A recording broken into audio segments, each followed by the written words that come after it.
เขตติดต่อป่าสางลำพูนเดินทางปลอดภัย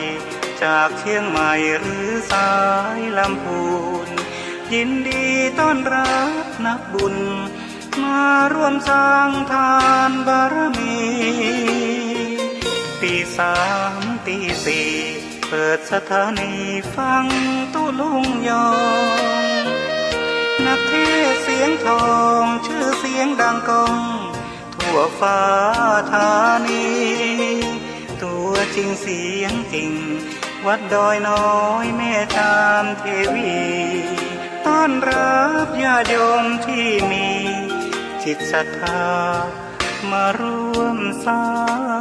งบุญ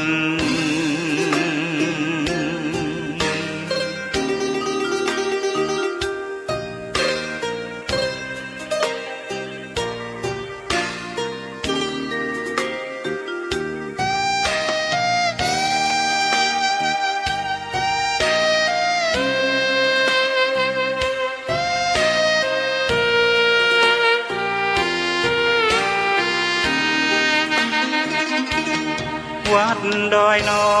ยอยู่กลางยอดดอยโรยต่ออำเภอดอยละออกเขตติดต่อป่าสางลำพูนเดินทางปลอดภัยจากเชียงใหม่หรือสายลำพูนยินดีต้อนรับนักบุญมาร่วมสร้างทานบารมีตีสามตีสี่เปิดสถานีฟังตุลุงยองนักเทศเสียงทองชื่อเสียงดังก้องทั่วฟ้าธานีตัวจริงเสียงจริงวัดดอยน้อยแม่จามเทวีต้อนรับญาติโยมที่มีจิตศรัทธามาร่วมสร้างบุญ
พฤกษบภกาสรอีกุญชรอันปลดปลงโททนเสน่งคงสำคัญหมายในกายมีนรชาติวางวายมาลายสิ้นทั้งอินทรีย์สถิตทั่วแต่ชั่วดีประดับไว้ในโลกา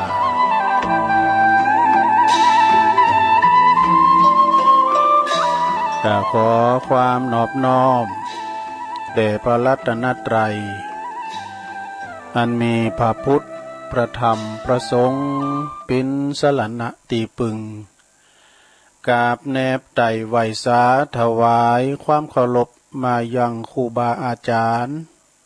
พระมหาเถรานุเถระตันเจ้าคณะพระสังฆาธิการพระภิกษุสามเณรเจ้าจุโตนจุองค์กุวัดวาอารามเจริญปอนมายังบรรดาปออกไม่ออกศรัทธาตันสาธุชนคนดีทั้งหลายเนาะปอหลงแม่หลงปอลุงแม่ป่าปีป่าหน้าเอาอาศรัทธาตีนจ้องห้องวัดเฒ่าแก่หนุ่มกำใจยิ่งต่างหลาย อันปินกีฬานุปถากสันนิบาลตานเข่าตื่นเจ้าขึ้นมาแตกตื่นมื่นตาเนาะก็มาไหลคืนฟังรายการนี้เปิ้นใส่ชื่อว่ารายการซับเปเฮละปกินากะขอนลุงไก่แจ้งรายการเสียงธรรมแสงทองซึ่งก็ดำเนินรายการโดยตนตัวแห่งอาตมาภาพเก่ากระผมตุลุงนันชัยวัฒนาคเสโนจัดอยู่ที่วัดพระธาตุดอยน้อยตำบลดอยหลออำเภอดอยหลอจังหวัดเชียงใหม่ ก็มาปบมาปะกันทุกยามกึกขึ้นดึงขึ้นเนาะขอนลุงไก่แจ้งนะรายการนี้ก็เป็นรายการแหลกตีมากันแบบสดๆเนาะรายการสดๆรายการแหลกมาปบมาปะกับพอออกไม่ออกศรัทธาบางคนก็ตื่นมาแต่เจ้าละบางคนก็ยังลับอยู่ในห้วงแห่งความนิทราเพราะว่าเป็นเวลาลับเป็นเวลานอนเนาะ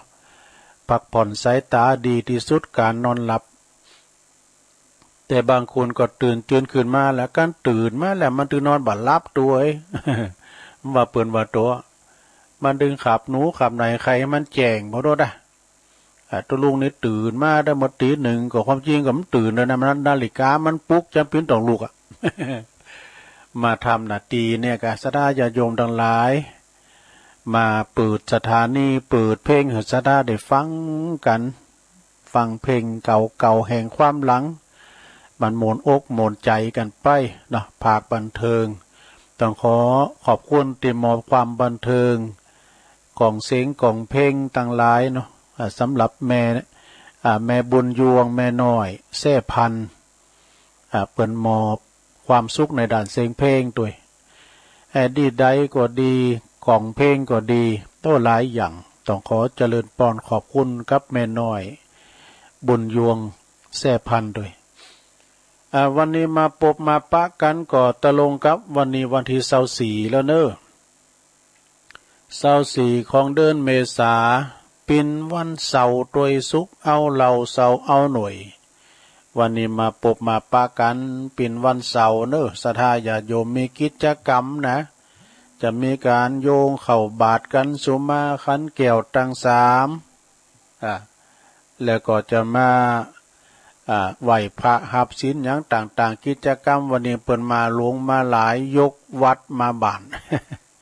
มาทวนความจำหือปะหลวงไม่หลวงขอเนอติมได้ปัดได้ไปวัดไปวามาแต่หึงมึนละ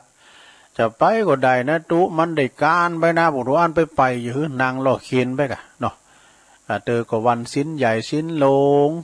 ลูกหลานใส่ล่อเคียนไปนะเต็มเดือนนี้มันต้องไปไหนนะอยู่กับบ้านกับจองกับตีกับต่างกับหอกับเพื่อนไปเคินใหญ่ไปไหนเนอะอยู่กับดีหอมดีเฮินฮะเนาะฟังรายการธรรมะไปเนาะต่างนอกต่างปางปิ้นตีไหวใจบ่ได้นะฟังเปิ่นกินเปิ่นตานก็ฟังวิทยุเนี่ยซะนะเนาะตัวลุงจะถ่ายทอดเนี่ยคำเดียวจะได้ไหวพระหลับศีลจะได้ปันศีลเนี่ยนะ7 วันมาปันศีลในเตอหนึ่งเนาะซะนะเนาะก็ไปปิ้นเนี่ยตัวลุงก็ปันได้มันได้เนี่ยนะมันจะได้ซื้อได้หามยังเนาะแต่ก่อนที่จะมาเอื่นเอ่ยเข้าเป็นตั้งการเดี๋ยวตุลุงจะสวดมนต์ในกันเนอศรัทธาเนอเพื่อความเป็นสิริเป็นมังกรเป็นมงคลกับตนกับโตกับลูกหลานตานเต่ากับครอบครัวไล่เสน่ห์จันไล่นะสิ่งติบดีบาดักก็ดีนะมันออกจากคุ้มจากโคหอเฮินเดินดาวหอไปนำสิ่งที่เป็นมังกรเป็นประโยชน์จนะเข้าสู่หอสู่เฮินเนอศรัทธาเนอเนาะเอาละเนอเปิ่มการเสียเวลากิจกรรมมีหลายอยู่แม่ลงบางเขาตื่นมาแล้วบอแม่ลงโอนแม่บุญพินอ่ำคดตึงหลงตึงหลายไหวพระพร้อมกันเนออะระหังสัมมาสัมพุทโธภะคะวาพุทธังภะคะวันตังอภิวาเทมิสวากขาโตภะคะวะตาธัมโม ธัมมังนัมมัสสามิสุปฏิปันโนภะคะวะโตสาวกสังโฆสังฆังนะมามิ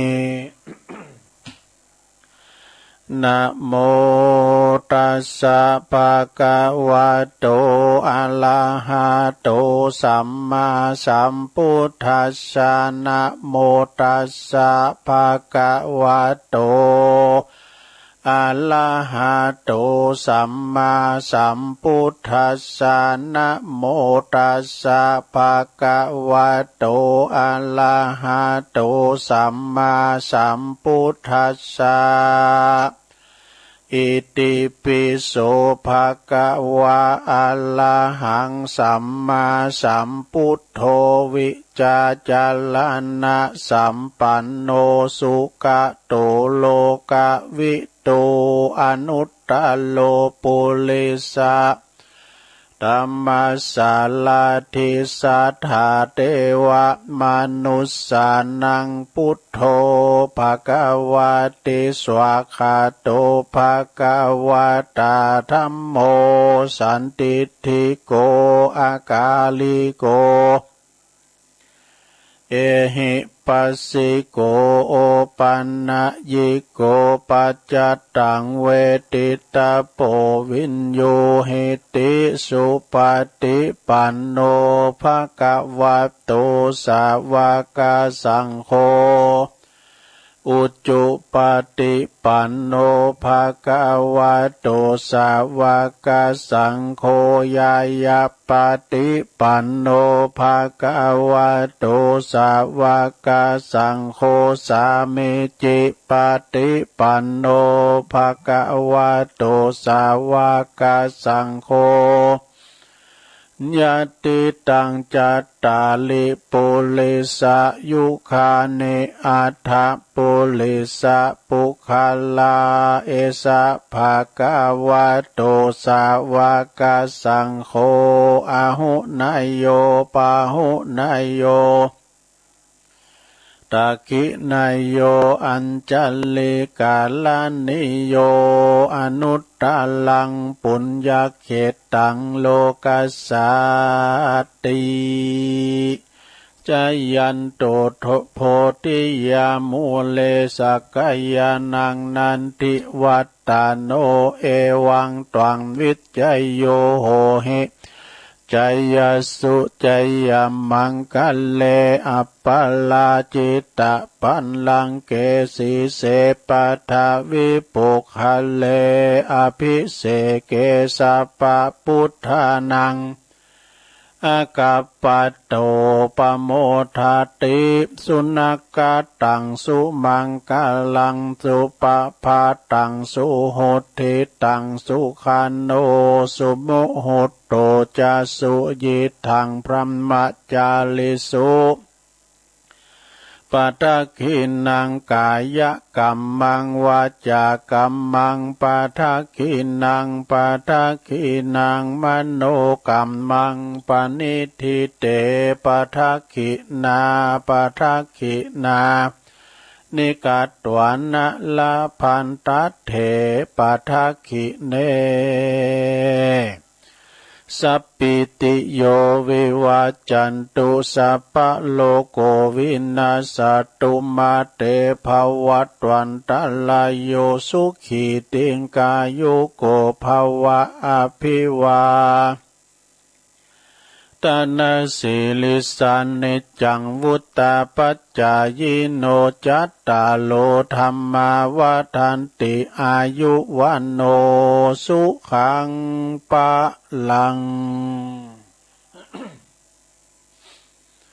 เอาละศรัทธาญาติโยมต่างหลายตุลุงก็ได้ปิ้นเก้าปิ้นโหนำสวดมนต์ไปพุทธคุณธรรมคุณสังฆคุณปันป้อนหือเลบร้อยก็ขอคุณปฏิตะไหลรัตนะผ่านแผ่วพระแก้วเจ้าตั้งสามประการเนาะจุงดลบันดาลมาปกป้องคุ้มครองรักษาครูบาอาจารย์พระสงฆ์องค์สามเณรเจ้าอยู่กับวัดกับวา ขอเหยอยู่ดีมีสุขภาสจากทุกโศกโรคภัยปินเนิ่นนาบุญศรัทธาได้สักการะปูชากับไหวยึดเหนี่ยวจิตใจงอกงามไพบูรณ์ในพระพุทธศาสนาเผยแผ่สัจธรรมขององค์พระสัมมาสัมพุทธเจ้าของเฮาไปพอออกศรัทธาก็ขอให้มีสรีติคาอย่าเจ็บอย่าจนขอให้มีสุขภาพพลานามัยสมบูรณ์แข็งแรงหน้าแดงแสงกินข้าวลำกินน้ำลุงมุ่งมาดปรารถนาสิ่งหนึ่งสิ่งใดก็ขอสมดังความมุ่งมาดปรารถนาหิปันมาหาปันใดก็ขอสมดังปรารถนากูเยิงกูประกาศจะเอื่นหน่วยประตังสถานีวิทยุก่อนเก่าสถานีโดยการดังต่อไปนี้ตีเปิ้นใดปินเครือข่ายตีหับสัญญาณเอารายการธรรมะภาคภาษายองชงตั้งแต่เวลาตี 3 ถึง 5 โมงสู่ตันผู้ฟังที่ได้ฟังกันดังต่อไปนี้สถานีวิทยุเพื่อการศึกษาและวัฒนธรรมวัดฝายหินตำบลสุเตปอำเภอเมืองจังหวัดเชียงใหม่ FM 104.50 เมกะเฮิรตซ์อยู่ตีปุ่นอำเภอเมืองแล้วก็อาจารย์ท่านพระครูสมุวิสุวัฒน์วรกิจโจเปิ่นเลยลิงสัญญาณไปปิ้นตีเรียบร้อยฟังเพลงกันโมนหลังจากตุลุงทองจบแล้วเขาก็มาฟังเพลงบักเก่าแถมตึกวันนี้พุกมีนะเพลงนะ พุกก็จะปิ้นรายการอื่นกันต่อไปสถานีที่ 2วิทยุของคณะสงฆ์อำเภอฝางตั้งอยู่ที่วัดพระบาทอุดมนำบ่อสาวาสำนักวิปัสสนา FM 100.25 เมกะเฮิรตซ์ครอบคลุมไปถึง3อำเภออำเภอชัยปราการอำเภอฝางแล้วก็อำเภอแม่อายโดยเมตตาบารมีธรรมหลวงพ่อพระครูสุจิตานุรักษ์หลวงพ่อใหญ่เฮาเจ้าคณะอำเภอฝางแล้วก็ขอบคุณตุปีเจริญโชติธรรมโมวัดสันโค้งแม่อายด้วยแต่คืนแล้วนี่ก็ฟังหลวงพ่อเพิ่นสวาธิยายมนต์เอานำมนต์กันสถานีวิทยุแดนดินถิ่นล้านนาตั้งอยู่ที่บ้านโฮงโงตำบลนำบ่อหลงอำเภอสันปัดตองโดยคุณรุจิสมบัติเงาคำFM 103.50 เมกะเฮิรตซ์สถานีที่ 4วิทยุชุมชนคนบ้านวัดห้วยตองสักวัดห้วยตองสักอันนี้เป็นหลักของสถานีตั้งโดยหลวงพ่อแตะวันคำก็เอาสัญญาณนี่ไปโดย FM FM 98.75 เมกะเฮิรตซ์อันนี้ก็โดยเมตตาบารมีธรรมอาจารย์พระครูวาปีวรมานิท่านอาจารย์ชวาลิชัยวังโสพระเจ้าหน้าที่เปิ้นลิงสัญญาณไปปิ้นตีเรียบร้อยสถานีมนต์เสียงธรรมจากอำเภอแม่แจ่มจังหวัดเชียงใหม่วัดบุปผาราม FM 106.25 เมกะเฮิรตซ์โดยหลวงพ่อใหญ่เฮาหลวงพ่อพระครูมงคลวิสิทธิ์หลวงพ่อเจ้าคณะอำเภอแม่แจ่มแล้วก็ขอบคุณทางท่านพระครูปลัดอุทัยถึง2อุทัยโดยพระเจ้าหน้าที่เชิญสัญญาณไปปิ้นตีเรียบร้อยสถานีวิทยุเน็กเนลเรดิโอ FM 96.75 เมกะเฮิรตซ์ตั้งอยู่ที่บ้านจง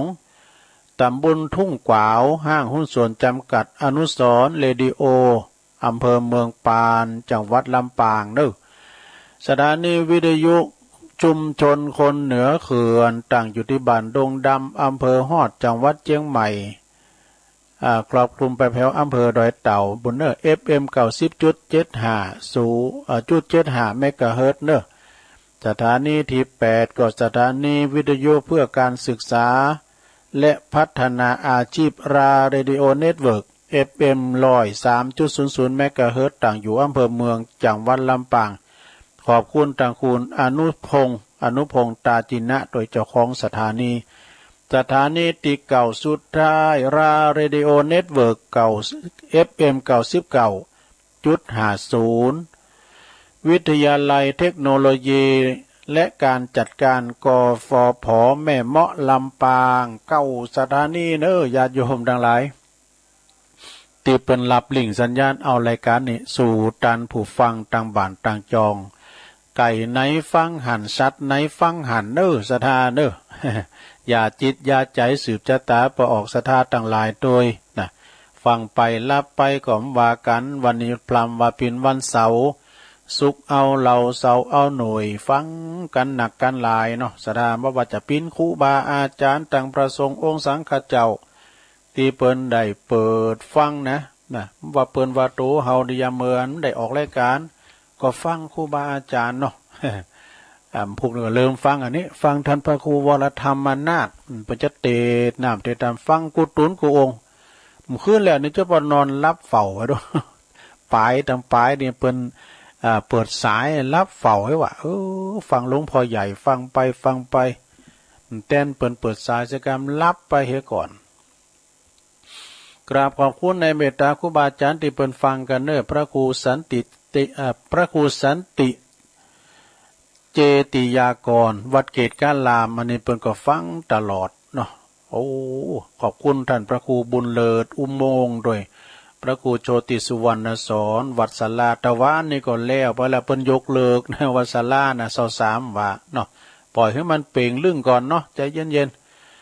เมตตาบารมีธรรมหลวงพ่อพระครูพุทธิธรรมลักษณ์นี่เจ้าคณะตำบลแม่โป่งวัดป่าไผ่บ่อทอง หลวงพ่อเปิ้นก็ฟังกันนะหลายกะขอบคุณเนอะเพราะว่าจะปิ้นคารวะญาติโยมต่างงานต่างปูนต่างลงปอสมบูรณ์กันทับปลาเขาก้าไอ้นะปอครูโอนเขาปีนาน7สีปีนั้นหลายตีหลายตั้งที่เพิ่นฟังกันนะคุณบานก็ว่าก็ขอบคุณเนอะแม่บุญเมืองห้องหา แม่บุญเมืองห้องหานี่อายุ83บอกว่าแม่นี่ฟังตลอดเปิ้นโทรหลังไม่เนาะห้องหาเนี่ยก็ตาตุ้มเนี่ยก็เนาะแม่หลวงล่าเหรอฟังก็เดี๋ยวห้องจ้าง เอิ้นบ่ได้แม่แก้วยะวาหอยละปุ่นตัวนึ ดังปานนั้นสุนทรบุญญสิงห์พี่น้องน้องดูน้องสาลีเขาหมดเนี่ยเปิ้นฟังกันปอบุญยังเหรอฟังกันอยู่แม่สารป่าแดดเนี่ยละปูนปุ๊ แม่จันแสงแม่แสงจันสมรูปยายคำปันเขาปากคานะปากคาก็ปุ่นดอยสะเก็ดดินดอยอากาศสะท้าของดอยสะเก็ดก็ดีเพราะว่าจะปิ้นแม่ดีป่าสร้างหน่อยเขาไม่ลงกิ้วแล้วฟังกับไม่ลงกิ้วเพื่อก็ฟังตลอดนะไม่ลงกิ้วแม่ลงไขเขาเนี่ยปังกดเต้นหมดเนี่ย เอื่นบัดดังปนันบุญเลิศตุ้ยใหม่ตัวเน้อน้ำย่อยอบต.โอนสันบากูโตมีหลายข่าวสารงานบุญวันนี้ก็ข่าวจำเป็นที่ว่าวัดบ้าขับตองลายดุงกันเดี๋ยวก็จะประกาศได้ละเอียดด้วยเนาะแล้วก็วันนี้ก็เป็นวันพุกกับวันโกนละด้วยนะสดาญาติโยมทั้งหลายพวกนี้เป็นวันโกนวันฮือก็วันที่26แล้วเนาะวันที่26ก็เป็นวันศีลใหญ่ศีลหลงเดินปิงแล้วสถาเนาะเดิน8ปิ้งโตตามปิ้นกุเตอก็ทึดๆกา โตทึดๆดอกเดี๋ยวนี้เพิ่นก็ยกเลิกกันไปงานแต่ละตีก็หลายตีหลายตั้งเพิ่นก็ยกเลิกจัดกันยอมจัดกันบ่ร่วมโตกันหลายอ่ะวันนี้ก็ตั้งวัดพระธาตุโดยน้อยก็จะมีการบวงสรวงโดยตีโคงพระธาตุเนาะโดยท่านอาจารย์ประสิทธิ์มณีวันเปิ้นจะได้มาบวงสรวงเทพาอาหัก16จันทร์ฟ้า15จันทร์ดินกันเนาะตอนนี้ไปตุลุงก็จะเริ่มกิจกรรมแล้วเน้อศรัทธาญาติโยมทั้งหลาย7วันไหนเฮาก็มาเอาให้เตอนึงเนาะไหว้พระหาศีลกิจกรรมต่างๆสุมาขันแก้วตั้ง3แล้วก็สุมาเข้าภิกขาหารต่างๆไหว้พระว่ามีการหับศีลเอาอกเอาใจอีปออีแม่เขาที่เปิ้นได้ไปวัดไปวัดตุลุงโอดดีเนอะสุมาเถอะเนาะครูบาอาจารย์อันนี้แปลงใจหาเป็นการทบทวนเนอะเขาจะหับก็ได้บ่หับก็ได้นะตุลุงก็มีหน้าที่ปิ้นก็บอกเสียงว่าไปจะนั่นเนาะก็เป็นหยังความปรารถนาดีตุลุงเนอะแต่มันก็ไม่ใช่ได้ถูกตับถูกไตเมื่อการกูคูณละเนาะเฮาอยู่ในจุดนี้เราต้องทำอกทำใจเนาะ ทำอกทำใจเนี่ยคุณหักเตาพื้นหนังคุณจังเตาพื้นศาสตร์อย่างแต่ว่านี่ก็ต้องขอปิ่นกำลังใจให้พระอาจารย์เน้นหลักโดยเนอต้องมีขันติอดทนปิญญะธรรมดาเนาะตุลุงก็โดน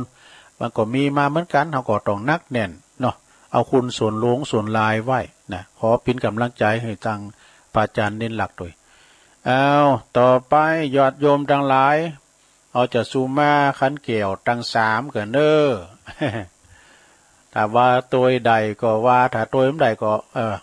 พี่ยังอ่ะเนาะตุลุงก็จะมาโทนความจำได้หรอนะมา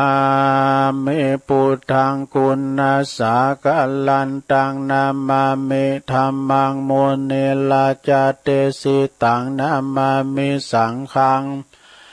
มุนเนลาจาสาวกังอาจายโยโนปันเตอาจากามายาถาปัลเลยาถามุลลาเหยาถาอากุสเลเยมายังพุทธธรรมสังฆะสังฆาเตสุติลัตตะเนสุอาติเตวะปัจจุปันเนวะอวิวายติวะลาโหวากาเยนะวาวาจายาวามานาสาวะปะมะตังวะอากาลวังวะอากาสิมหาติสวายาธาธรรมังปฏิกัลโลมาเตสังโนพันเตพุทธติลัตนาตยังอนุกัมปังอุปัฏฐยาอาจายังอาจายาโตปาติกันหาตุคัมมันตุสัพพังโตสังอายาติงสังวาลิสามะปุเนวังกาลิสามะสันจิจาโตสังอาสันจิจาโตสังสัพพังโตสังขมันตุโนจบไปอย่างหนึ่งแล้วหลวงว่าตัวเต้น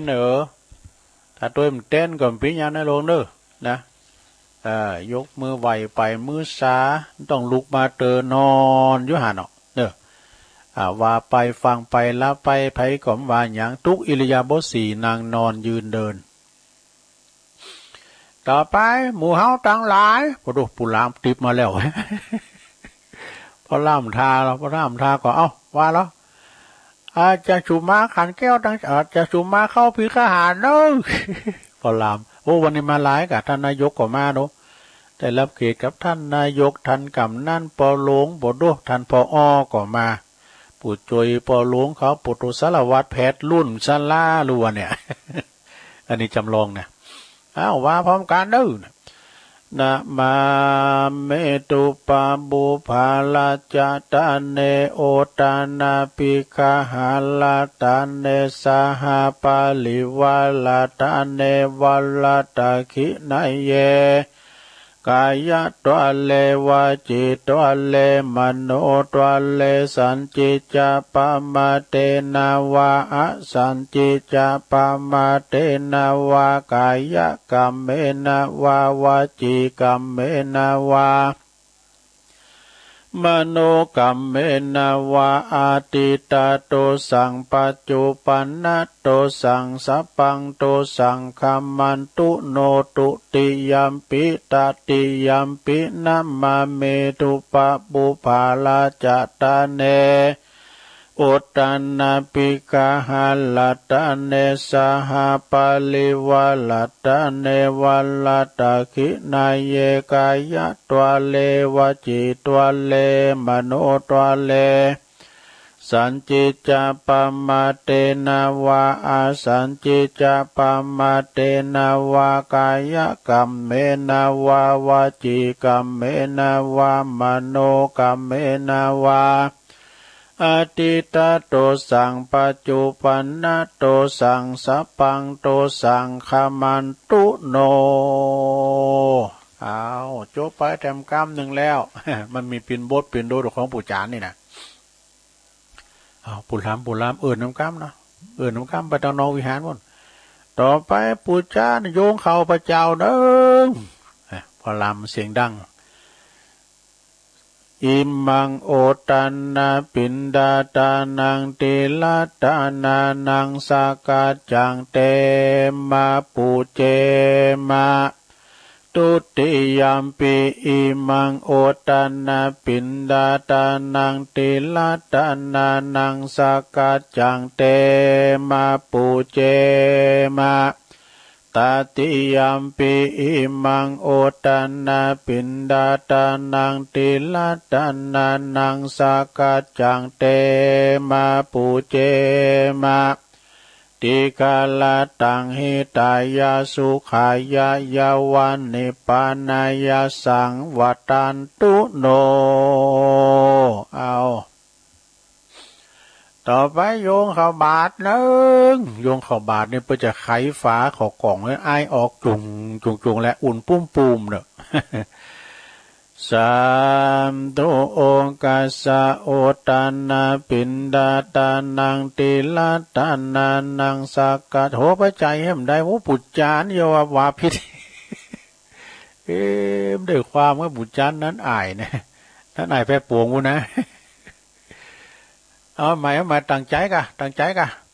ปุจจานเนี่ยมันใจวอกแวกปะนั่นแหละโยมใจมันอยู่กับเนื้อกับตัวปุจจานนี่จานมึงฟังยังไงเอาไว้ตั้งใจกันสาธุโอกาสะโอตันนาปินดิปาตังตานังนิปานาปัจจโยโหนตุโนนิจังโอตันนาปินดิปาตังตานังนิปานาปัจจโยโหนตุโนนิจังโอตันนาปินดิปาตังตานังนิปานาปัจจโยโหนตุโนนิจังอีกา เอาละเนื้อตอนนี้เพิ่งก็จะไปตั้งแถวกันนี่นะเพิ่งจะใส่ข้าวบาทกันแล้วนะลงเนอะเอาไปย้ายแถวกันนึงไปเอาไปตั้งแต่ห้องหลวงปุ่นนะย้ายแถวมาบจาอยู่แถวหน้าเทวดาอยู่แถวล่างดื้อ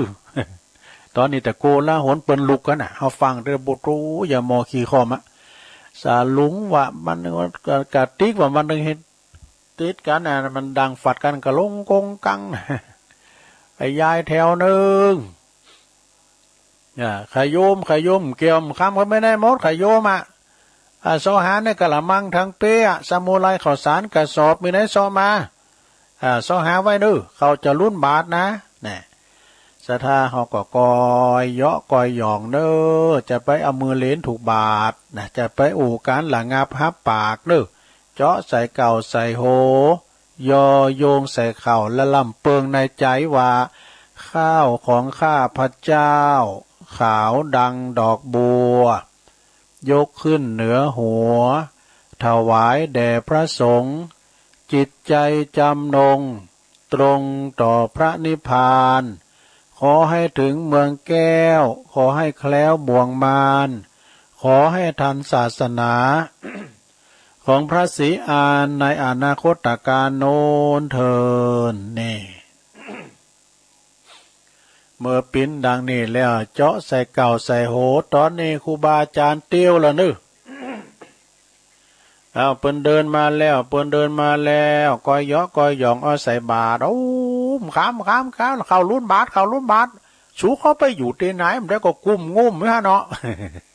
กูถามมันจะดื้อนะขยโยงนั่นแหละมันจะมีกุฏินะเว้ยเข้ารุ่นบาทที่ครูบาเว้ยเดี๋ยวดูลุงท้าเว้ยโอ้เน้นก็รุ่นปุถุโอเป็นนักใต้วันนั้นนักตั้งหูหน่อยดูนักตั้งหูหน่อยมันไปคอนใต้โอ้ลูกหลาโคหอมดูลูกหลาเขาดั้มใส่มดเนี่ยต้นสุดท้ายมันเป็นโกละหนเปิ้นเหินดักก่อนดักเนไม่หลงกับว่าจริงๆนี่คุณเถ่าตั้งแพะโป่งเนี่ยนะแกเนี่ย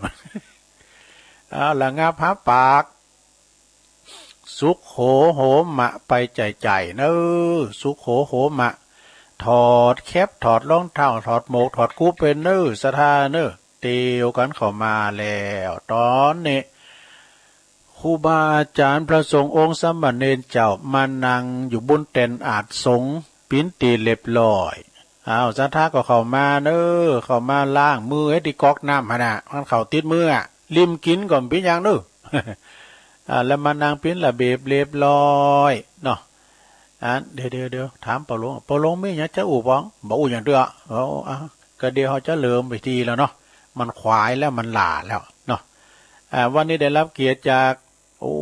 วันนี้ได้รับเกียรติจากท่านนายกเนอะท่านนายกเทศมนตรีเทศบาลเปิ้นได้มาโลมทำบุญกับเฮาตอนเจ้านี้ก็ขอเจิญเปิ้นมาปิ้นประธานจิถูกจิเตนปูจาภาลัตนาไตรเนอะปุลามจิเตนสนวนเลยนะหมู่เฮาเจ้าข้าทั้งหลายละงับพระปากดักกันเนอะจะไปเดิดใจดีเป็นพระพุทธพระครูโอนว่าครับใจบริสุทธิ์เป็นพระธรรมพวกครูโอนปลอมนี่เสียงมันใหญ่แต่ดูใจดำใจสมมาเนี่ยใจเอาใหม่พระครูโอนก่อนใจดีเป็นพระพุทธใจบริสุทธิ์เป็นพระธรรมใจงามคือพระสงฆ์พระพุทธช่วยท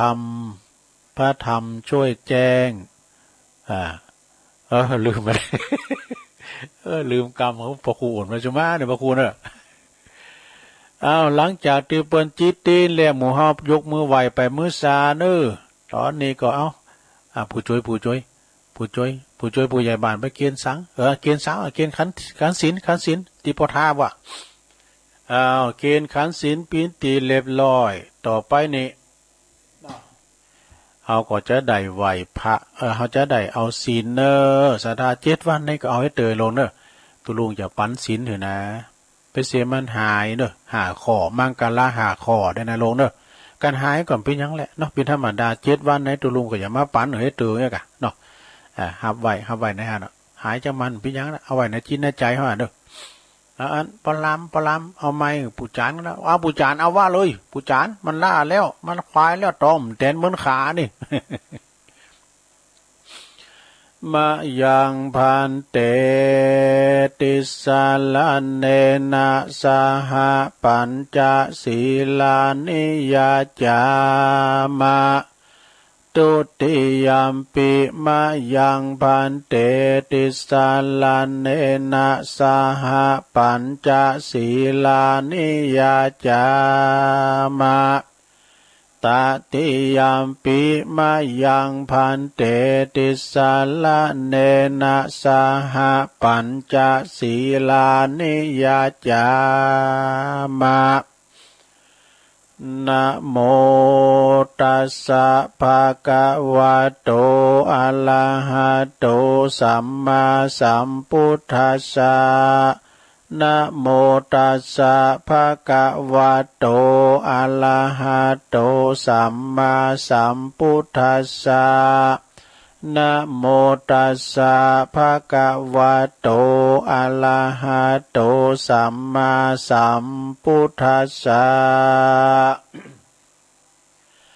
พุทธังสรณังคัจฉามิธัมมังสรณังคัจฉามิสังฆังสรณังคัจฉามิตุติยมปิพุทธังสรณังคัจฉามิตุติยมปิธัมมังสรณังคัจฉามิตุติยมปิสังฆังสรณังคัจฉามิตติยมปิพุทธังสรณังคัจฉามิตติยมปิธัมมังสรณังคัจฉามิตติยมปิสังฆังสรณังคัจฉามิติสรณคัมมานังนิธิตังปานาติปาตาเวละมณีสิกขาปตังสมาธิยามิอาทินนาทานาเวละมณีสิกขาปตังสมาธิยามิกาเมสุมิจฉาจาราเวละมณีสิกขาปตังสมาธิยามิ มุสาวาทาเวละมณีสิกขาปะตังสมาธิยามิสุลาเมลยะมัชฌะปมาตฐานาเวละมณีสิกขาปะตังสมาธิยามิอิมานิปัญจสิกขาปทานิสีเลนะสุขติงยันติสีเลนะโภคสัมปตาสีเลนะนิพุตติงยันติตัสมาสีลังวิโสทะเยสาธุสาธุสาธุเอาศีลเรียบร้อยแล้วลงเก็บไว้ดีๆเนอะไปเสียมันหายผ่องก่อมเป็นสังอะเนาะก็กินต้านงานยังก็ต้านกันไปศรัทธาญาติโยมทั้งหลายเอาศีลเอาปอนกันกำเดียวก่อนที่จะเอาปอนวันนี้เราได้รับเมตตานะจากพระมหาเถระจันผู้ใหญ่เพื่อจะมาปันปอนเนอะเพื่อจะมาปันปอนหมู่เฮาเจ้าขาดต่างหลายจะพิ้นภายในกระเดียวก็ถาฟังเอาจะไหวกุนลูมกันเนอะลงเด้อเดี๋ยวก่อนที่จะไหวกุนโลมก็ตุลุงก็จะเอาพญานกยุงทองให้เกิดเด้ออุตเตอาเปประวัติความเปลี่ยนมาใหญ่หน่อยเปิ้นเล่าให้ฟัง7 ปีเกิดเด้อกานายผ่านอันเปิ้นไปจะเอาเนี่ยนะเปิ้นพกจะเอาเนี่ยนะมาก้านกับอันพญานกยุงทองตัวเมียเนาะสิเนหากันตุลุงเจ้าว่าโวยหน่อยนะกันว่าจ่ามันขี่ลุงเนาะกันไผวัดโดยใดก็ว่าสูตรอุเตอาเปหรือว่าสูตรโมหปริตเนาะอุเตตยัญจักุมาเอกาลาจาหาลิสวันโนปตาวิปาภาโสตังนามาสาเมหาลิสวันนังปตาวิปาภาสังตายาสกุตาวิหาเลมุทิวาสังเยปลัมมานาเวตากุสัปปะธรรมเมเตเมนะโมเตจามังปาลายันตุนามาตุพุทธานังนามาตุโพธิยานะโมวิมุตตานังนะโมวิมุตติยาอิมังโสปาลิตังกัตตวโมโลจาลติเอสนาอเปตายัญจักุมาเอกาลาชาหาลิสวันโนปตาวิปาภาโสตังนามาสามิหาลิสวันนังปตาวิปาภาสังตายาสากุตาวิหาเลมูลติงเยปลัมมานาเวตากุสัปปะธรรมเมเตเมนะโมเตจามังปะลายันตุนามาตุพุทธานังนามาตุโพธิยานะโมวิมุตตานังนะโมวิมุตติยาอิมังโสปาลิตังกัตตวโมโลวาสามากาปิติโมลปาลิตังสาธุสาธุสาธุอันนี้เป็นคาถาเขี้ยวขาดปลอดภัยเนอศรัทธาญาติโยมประกาศในขายหรือว่าไผก็ตามขับรถขับลาเนาะจะไปตังนอกต่างปางก็ขอเดินทางเกี่ยวขาดปลอดภัยตุลุงสวดมนต์นะสวดมนต์โมหปริตไปแล้วนี่ก็ไปดีมาดีไปตึงไปตึงปอกเด้อนะเกี่ยวขาดปลอดภัยทุกตารางกิโลเมตรของการเดินทางเด้อโมหปริตแล้วไปต่อไปก็จะไหวกุลโลมแนมกล้ามยังหลงเอามันกุลโลมน้อยนะพวกเอากุลโลมใหญ่ของพระครูวรธรรมนาถเนอะเอาสันตุข้าแด่พระติตาไลลัตนาผ่านแผ่วปะแก้วเจ้าทั้ง3ประการผู้ข้าตั้งหลายก็ขอยกมือ10 นิ้วขึ้นตั้งวางกิ้วไก่เกาเกษาผู้ข้าขอนำมาสาการไหวพระปิตา21พระมารดา12พระแม่โพธิ์ศพ39พระพุทธเจ้า56คุณพระธรรมมี38คุณพระสังฆเจ้ามี14คุณครูบาอาจารย์ มี10 กุลพระกรรมฐานมี8 กุลไฟมี6 กุลลมมี7 กุลแม่นางธรณี21 กุลแม่น้ำคงคา12 กุลอาคาละ33 กุลศีล5มี11 กุลศีล8มี12 กุลศีล10มี21 กุลจตุปัลลิสุตตศีลมี27 กุลพระอรหันตาคือมรรค4 ผล4นิพพาน1รวมเป็น9 กุลอาสาสะปัสสาสะนิสาวาสาอาสะกุณาพระวิหาร84,000 ปันลังกุลพระมหาธาตุเจดีย์เจ้า84,000 ปันดวงขอผู้ข้าขออาราธนากุลพระแก้วกุลต่างหลายอันเหล่าอันนี้จงได้มาเป็นสร้อยประดับสำหรับกายอันพระเสริฐเมื่อผู้ข้าต่างหลายได้ดับจิตเสียงชีวิตในเมืองคนเสียงชีวิตสังขารปีใดเดือนใดวันใดยามใดคืนใดดังอันก็ดีผู้ข้าต่างหลายก็ขออาราธนาพระคุณเจ้าต่างหลายจงได้มาเปิดประตูพระนิพพานคือเวียงแก้วแก่ผู้ข้าต่างหลายแด่เตือนนิพพานาปัจจโยโหนตุโนนิจังนิพพานาปัจจานิพพานังปาลามังสุขังจบไปศรัทธาไหวกุลโลมแบบโยนยอนะมันพูกก็เอาติมเนอะเอาต่อไปจะแผ่เมตตาทำแล้วศรัทธาเลยเอากุลของตุลุงฤทธิ์ศพวากเนอะแม่เจียมเปิ่นมอบหนังสือของตุลุงว่าไปตามทั้งเปิ่นนะสัพเพสัตตาสุขิตาโหนตุสัตว์ทั้งหลายที่เป็นเพื่อนทุกข์เกิดแก่เจ็บตายด้วยการทั้งหมดทั้งสิ้นจงเป็นสุขเถิดเวลาโหนตุจงเป็นสุขเถิดอย่าได้มีเวรแก่กันและกันเลย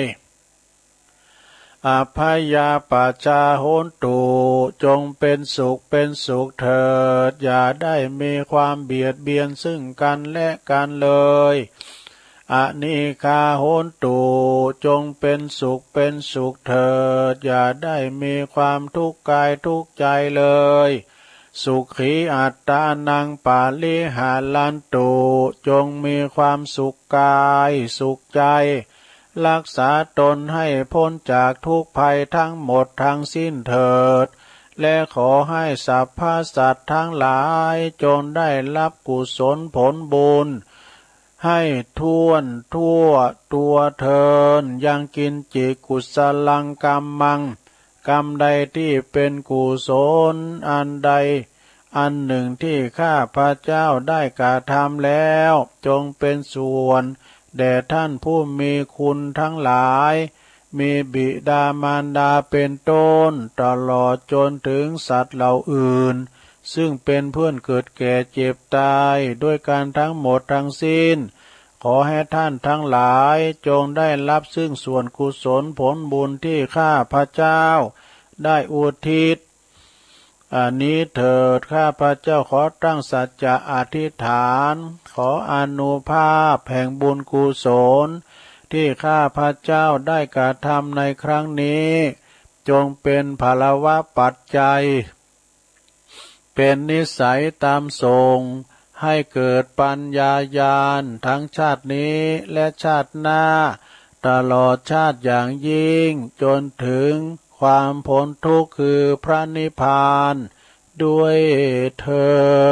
ดสาธุเอาจบลุงไปสถาดูการลายมนต่างหลายเนี่ยพอตะป้อจมงแล้วดูลุงแล้วไปพินอย่างนะวันเสาร์เขาก็ยุดย่างให้วันหนึ่งเอากันพินกันอย่างเอี้ยนะ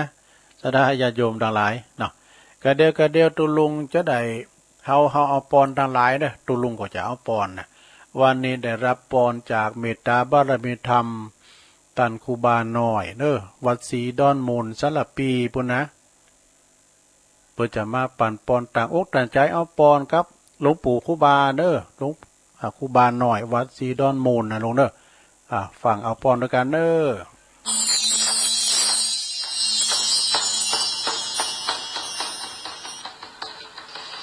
เจริญสุขเจริญพรพอออกไม่ออกทุกคนทุกท่านญาติโยมทุกคนทุกท่านซึ่งในโอกาสปีใหม่เกี้ยวพญาวันที่นี้ได้มาจุจอดลอดถึงเติงตัน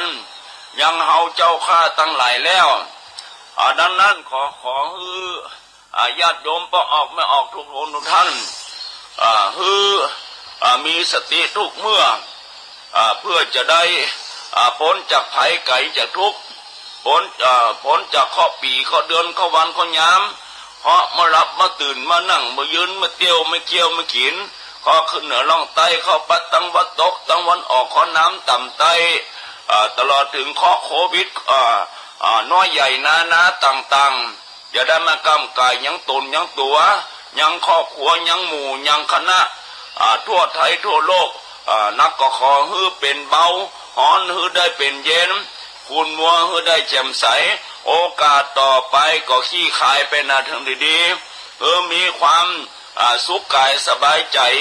อายุมั่นขวัญยืนโยวัตโกจุงมีอายุมั่นขวัญยืนยาวหานวัตโกมีเข้าของมากทุกสิ่งโอฬารสีเลวัตโกมีสีเล8ประการครบถ้วนยัสวัตโกมียศถาบรรดาศักดิ์ล้วนคนโจมพระวัตโกมีกำลังอุดมจำไปในและไปนอกวานวัตโกมีผิวพรรณวันนะอันงามผ่องใสสุขวัตโกมีความสุขกายสบายใจสุขยิ่งขึ้นไปโหตุสัพพทาบ่อตุกละจัดโลกว่าวินัสยดามกรรมไกวยังตนยังตัวหรือโรคโควิดหลายอย่าได้มากำกายยังตนยังตัวยังเราเขาเจ้าข้าทั้งหลายทุกคนทุกท่านมีอายุมั่นขวัญยืน120 ขวบเข้าภาวษาเพื่อจะได้เกิดความเจริญรุ่งเรืองและมีการอดออมประหยัดมัธยัสถ์เพื่อจะได้การจับจ่ายนาต่างๆน้อยใหญ่นาต่างๆถ้ามันเกินความจำเป็นก็พยายามงดเลิกเว้นเอาสิ่งที่มันจำเป็นหรือของจองถูกต้องอยู่ในศีลเพื่อจะได้เกิดความสุขกายสบายใจ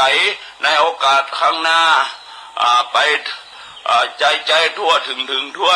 ยิ่งขึ้นไปจิมเตอสาธุสาธุสาธุอันนี้ก็ปินป้อนของครูบาหน่อยเนอะครูบาหน่อยนี่ก็เปิ้นอยู่ปุ้นวัดศรีดอนมูลอำเภอสารปีนะเปิ้นเคยเมตตามาที่วัดพระธาตุดอยน้อยหลายเตอละศรัทธามาทำพิธีอันใหญ่ก้ามจังก้าเนี่ยอาตมาภาพกับหลวงพ่อก็เคยไปไหว้ศาสักการะปูชาคือไปสุมากาลวะช่วงหลังนี่ตุลุงหำได้ไปโดยหลวงพ่อ แต่ว่าเมื่อก่อนเนี่ยไปกูปีนะวัดเปิ้นงามปุตโตเปิ้นแปลงวิหารก็แปลงใหญ่ขนาดนั้นลงเด้อที่ศรีดอนมูลวัดศรีดอนมูลบนนะโอ้อันนี้ก็ตุลุงก็ได้บันทึกเทปเปิ้นไว้เพราะว่าเปิ้นปันป้อนปีใหม่นะขอห่างไกลจากละอันโควิดเนี่ยต่างๆนี่ก็โอ้แน่นอกแน่นใจเนาะสดาเนาะโอ้ก็ขอเงินดังกำปอนที่ครูบาหน่อยเนาะเมตตาบารมีหือปอนวันนี้เนอทุกคนทุกท่านเนาะผ่านฝ่าฟันอุปสรรคนานับประการไปพ้นภัยพิบัติเหมือนกันจุผู้จุคนคูณเฮาตีอยู่ในศีลอยู่ในธรรมนะ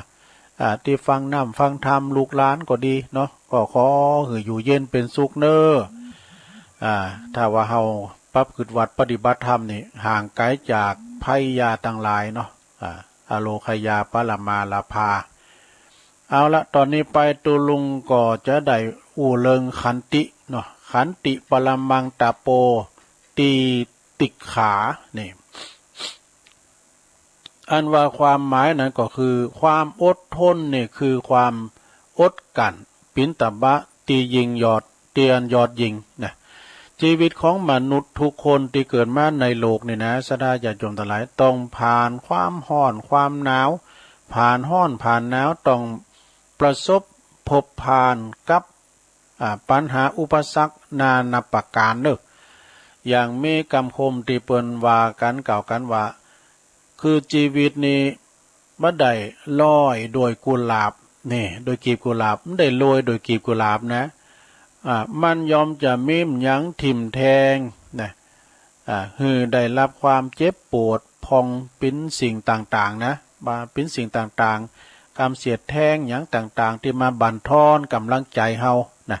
เหล่านี้ก็คือบทเรียนที่สำคัญในโรงเรียนในมหาวิทยาลัยจะบ่มีในการสอนบ่ฮู้ฮู้ในอันถึงรสชาติของมันแต่มันจะปรากฏเมื่อเฮาได้เข้าสู่โลกของความเป็นจริงนะได้ทำหน้าที่ทุกอย่างโดยตนเองโดยตัวของเฮาเองบทเรียนที่เกิดขึ้นในชีวิตจริงนั้น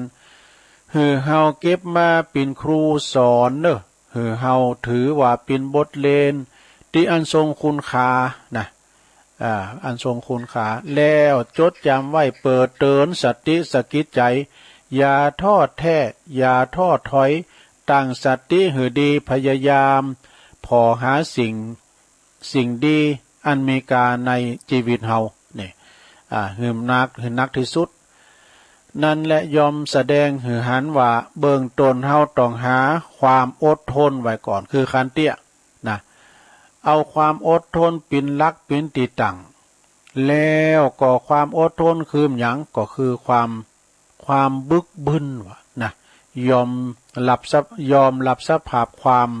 ยากลำบากทั้งทุกสิ่งทุกอย่างเนาะบางท่านบางคนเนี่ยพอเผชิญกับปัญหาที่ผ่านเข้ามาในชีวิตเพียงเล็กน้อยปินว่าจะถอยละกินบ่ได้นอนบ่หลับเพราะเหตุว่าบ่ฮู้จักใจความอดทนนะบางท่านพอบ่ถึงบางท่านนั้นพอบ่พึงพอใจสิ่งใดสิ่งหนึ่งก็แสดงอาการเกี่ยวกาดนะออกมา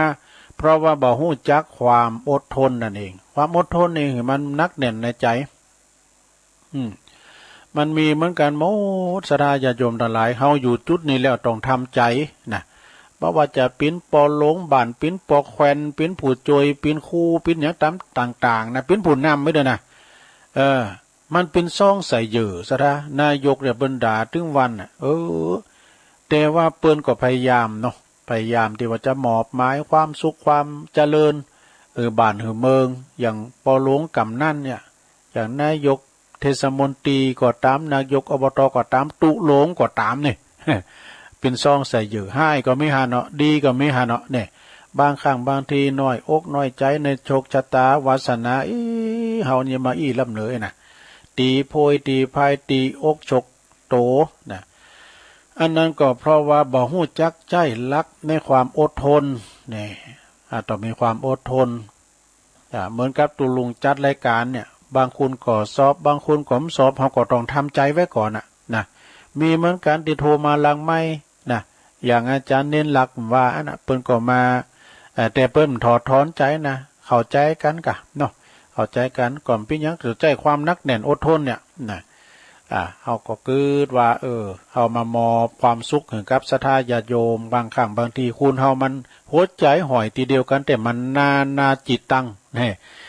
นาใจที่ถ้าเกิดมันก็จะหือถูกใจเฮาหมดมันก็มีจะบ่หือถูกใจเฮาหมดมันก็มีอันน่ะเปิ้นถือว่ามีโลกกับธรรมนะธรรมกูกับโลกคือธรรมเนี่ยก็เนี่ยโลกธรรม8นะเป็นธรรมดาเนาะฉะนั้นใจความอดทนเด้อชีวิตครอบครัวก็หลายคนที่บ้านหลับลื่นนะศรัทธาญาติโยมบ่ว่าจะเป็นกูโพตัวเมกันก็ตามเด้อมันเอาเข้าอยู่เข้ามันบ้านหลับลื่นมีแต่ความหวาดระแวงจนกระทั่งทำให้ครอบครัวได้แตกแยกกันเนี่ยนั่นก็เพราะว่าบ่มีความอดทนดังนั้นเราลองมาตั้งสติใหม่ให้ดีนะเริ่มต้นชีวิตใหม่โดยความอดทนนะเปิ้นว่าอด3เตอเป็นพระเจ้าอดเก่าเตอเป็นมหาเศรษฐีกรรมอันนี้คำของคุณใหญ่นะเนาะจงโหดเท่าทันอารมณ์ หู้เท่าทันความเป็นจริงของชีวิตแต่ละวันในแต่ละวันนะหู้เท่าทันคุณการอยู่รวมกันของคุณมันจะเป็นมันก็เป็นหลักธรรมดาของโลกจะต้องที่จะต้องประสบพบเจอปัญหาอุปสรรคใดประสบการณ์ของชีวิตจากหลายด้านอย่าลืมว่า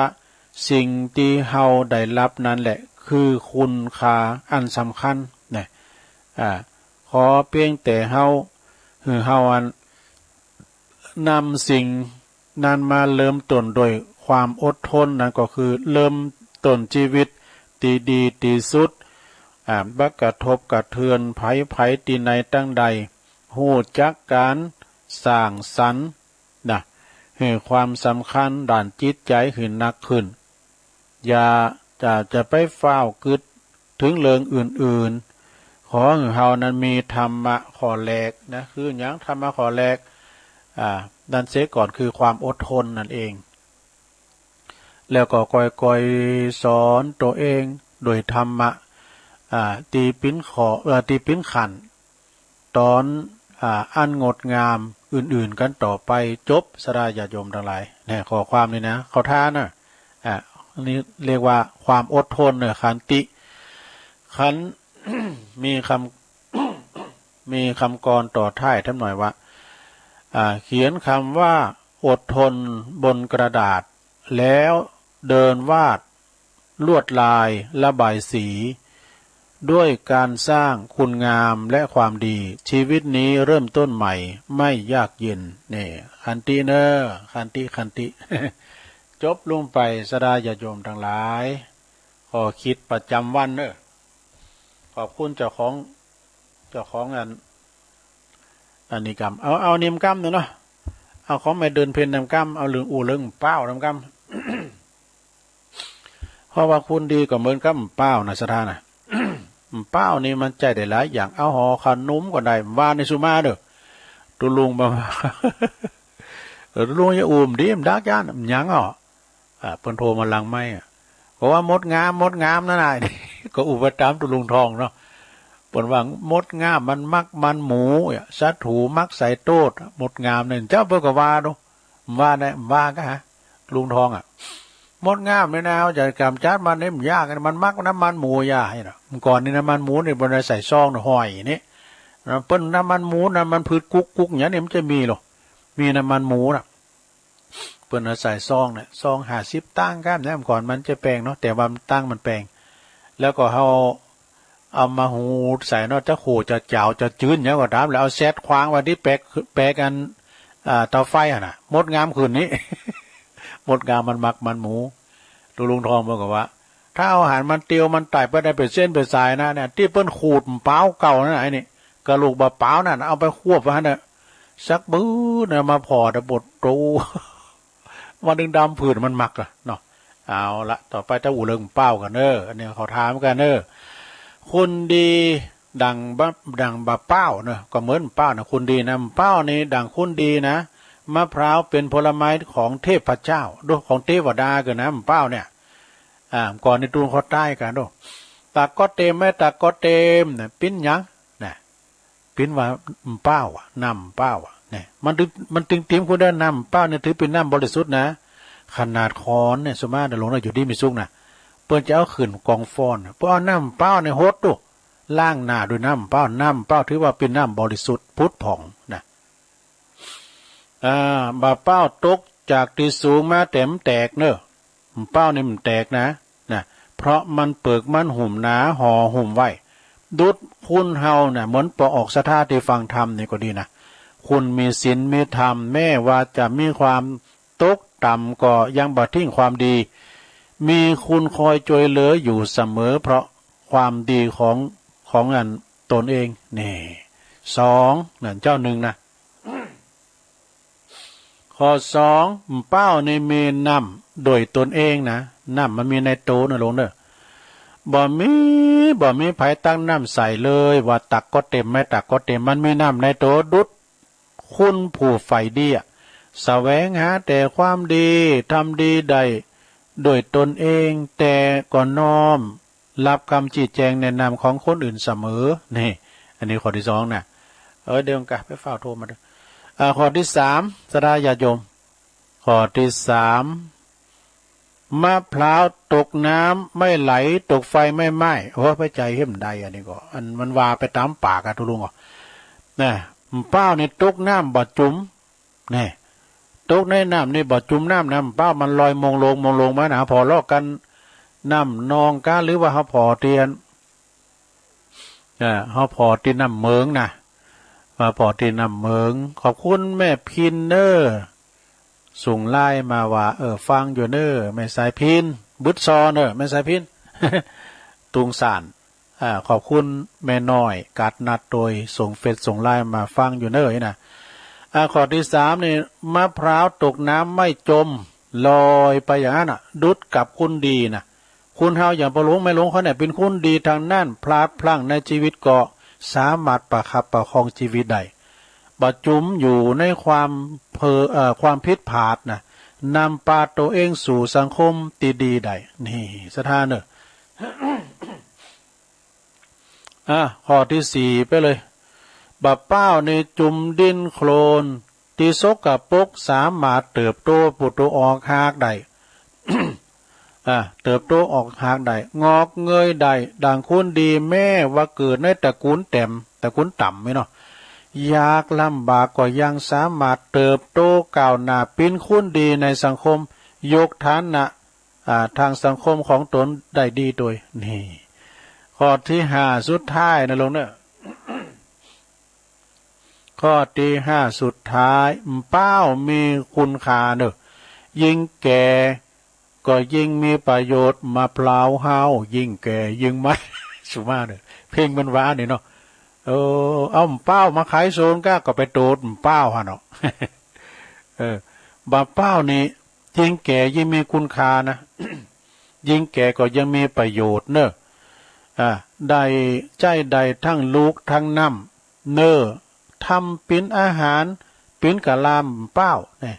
กะลามเป้านี่หันเนอะหลงเป็นแป้งสีสลอกก็เอานี่ละโกกนี่ก่อนเขาเรียนละโกกก็เอาเนี่ยกะเรียนละโกกละอย่างนั้นนะกะลามเป้าเนี่ยแล้วก็เอามา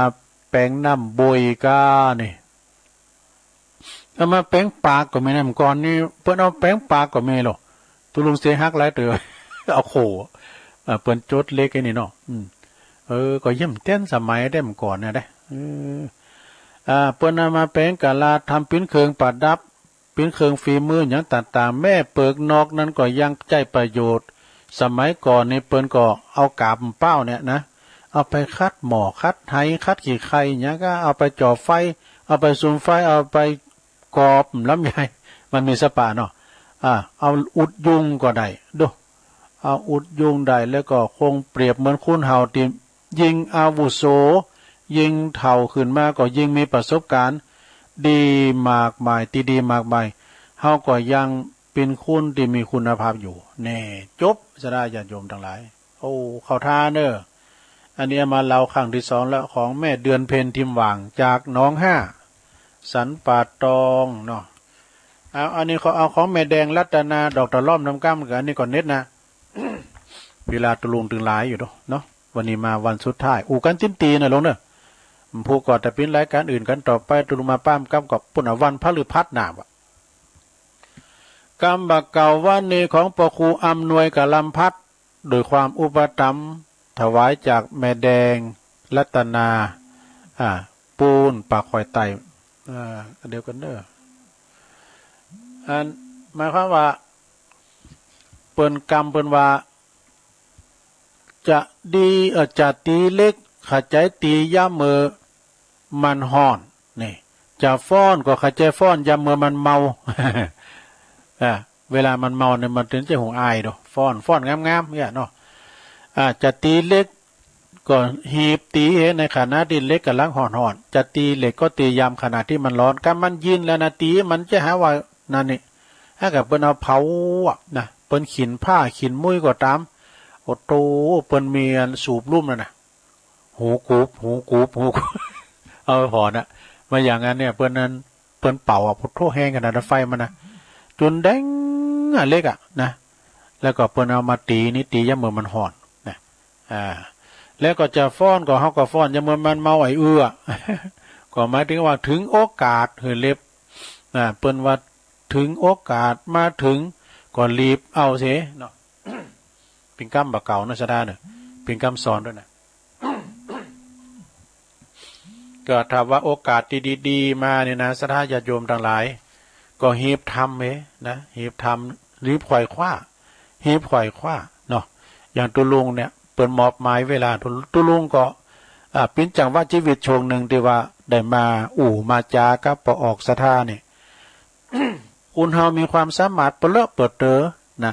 เพราะว่าจะเป็นฆราวาสญาติโยมครูบาอาจารย์เนี่ยเปิ้นจบปริญญาธรรมก็มีเป็นพระครูก็ดีตุลุงจบป .4 แต่ว่าเปิ้นมอบหมายถวายเวลาตุลุงก็จะทำดีที่สุดเนาะก็เป็นจังว่าโอกาสนะเปิ้นว่านะโอกาสมาถึงเฮาก็รีบทำนะแล้วมันโอกาสนี้ก็มันจะอยู่ด้วยเฮาตลอดชีวิตนะสักวันหนึ่งมันก็จะจากเฮาไปเนาะเนี่ยเฮาก็ยังเตียวใดไปเป็นจะมีความสามารถฟื้นฟูสมองหรือว่าซอหาค้นคว้านะเฮาก็ทำไปตุลุงถือว่าเป็นโอกาสอันดีของตุลุงเนาะเดี๋ยวมาปะมามาจำจะอยากดังอย่างแหละมันถึงดังอยู่แล้ว เนาะถือว่าตุลุงเนี่ยใครอยากดังไงน่ะไปว่าเด้อคุณที่เปิ้นไข่เข้ามาใครอยู่ในจุดนี้เปิ้นเลอะซะดาเพราะว่าจะเป็นครูบาอาจารย์เนี่ยแต่ว่าอย่างว่าน่ะนะในหนังสือนี่บอกว่าจังหวะเสี้ยวหนึ่งของชีวิตเนาะเมื่อมีโอกาสมันลอยมาถึงเฮาแล้วเมตตาบารมีธรรมอาจารย์พระครูอภิวัฒนวิกรมเปิ้นก็ว่าตุลุงมันลูกเจ้านะเฮ้อเข้ารายการนี้เฮาก็มาหับโชงนอนสราเนาะ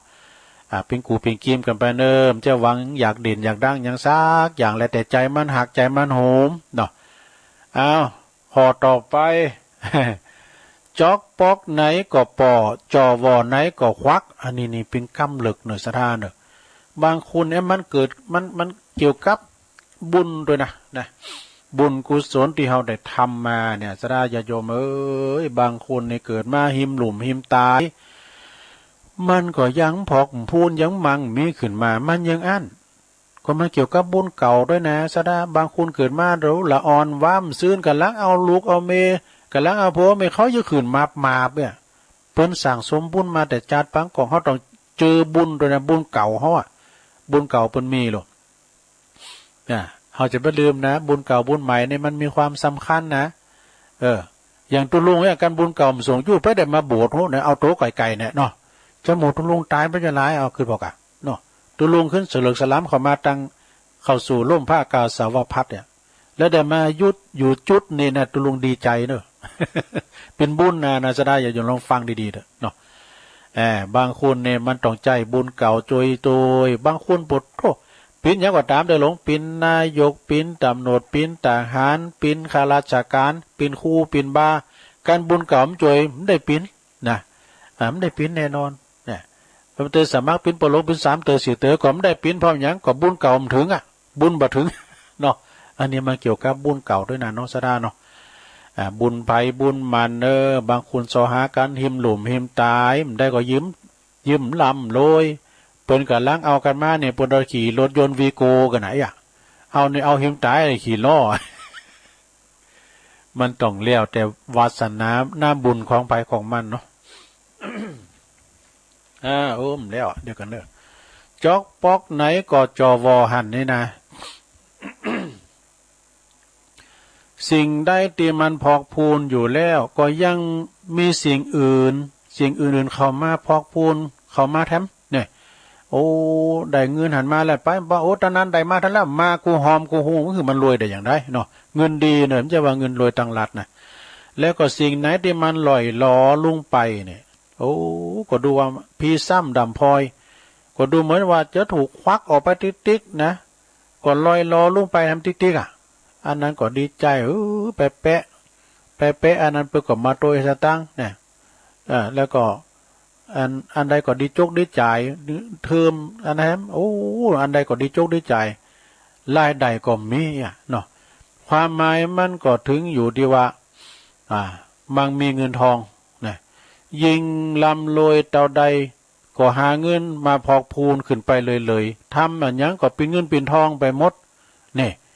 บ่เหมือนกับคุณที่ว่าอยากจนเนี่ยยิงหาก็บ่ป้องกินหาเจ้ากินคำกินวันนี้ผู้ก็เสียงนะจ่ายกินกันกินไปเลยก็มียังพอพูดถึงมาก็เพราะเกี่ยวกับบุญเก่าตัวน่ะอย่างลุงวาน่ะเนาะบางคุณก็ซอหาหิมดุมหิมตายเอาทำบทหนึ่งสระญาติโยมต่างหลาย โจรปล้นเนี่ยโจรนี่มันคือว่ามันจะมาป่นเอานะป่นจีเอาอย่างโจรทั้งไต่นี่ก็หยุดจะไปขยับขยายเนอะนะ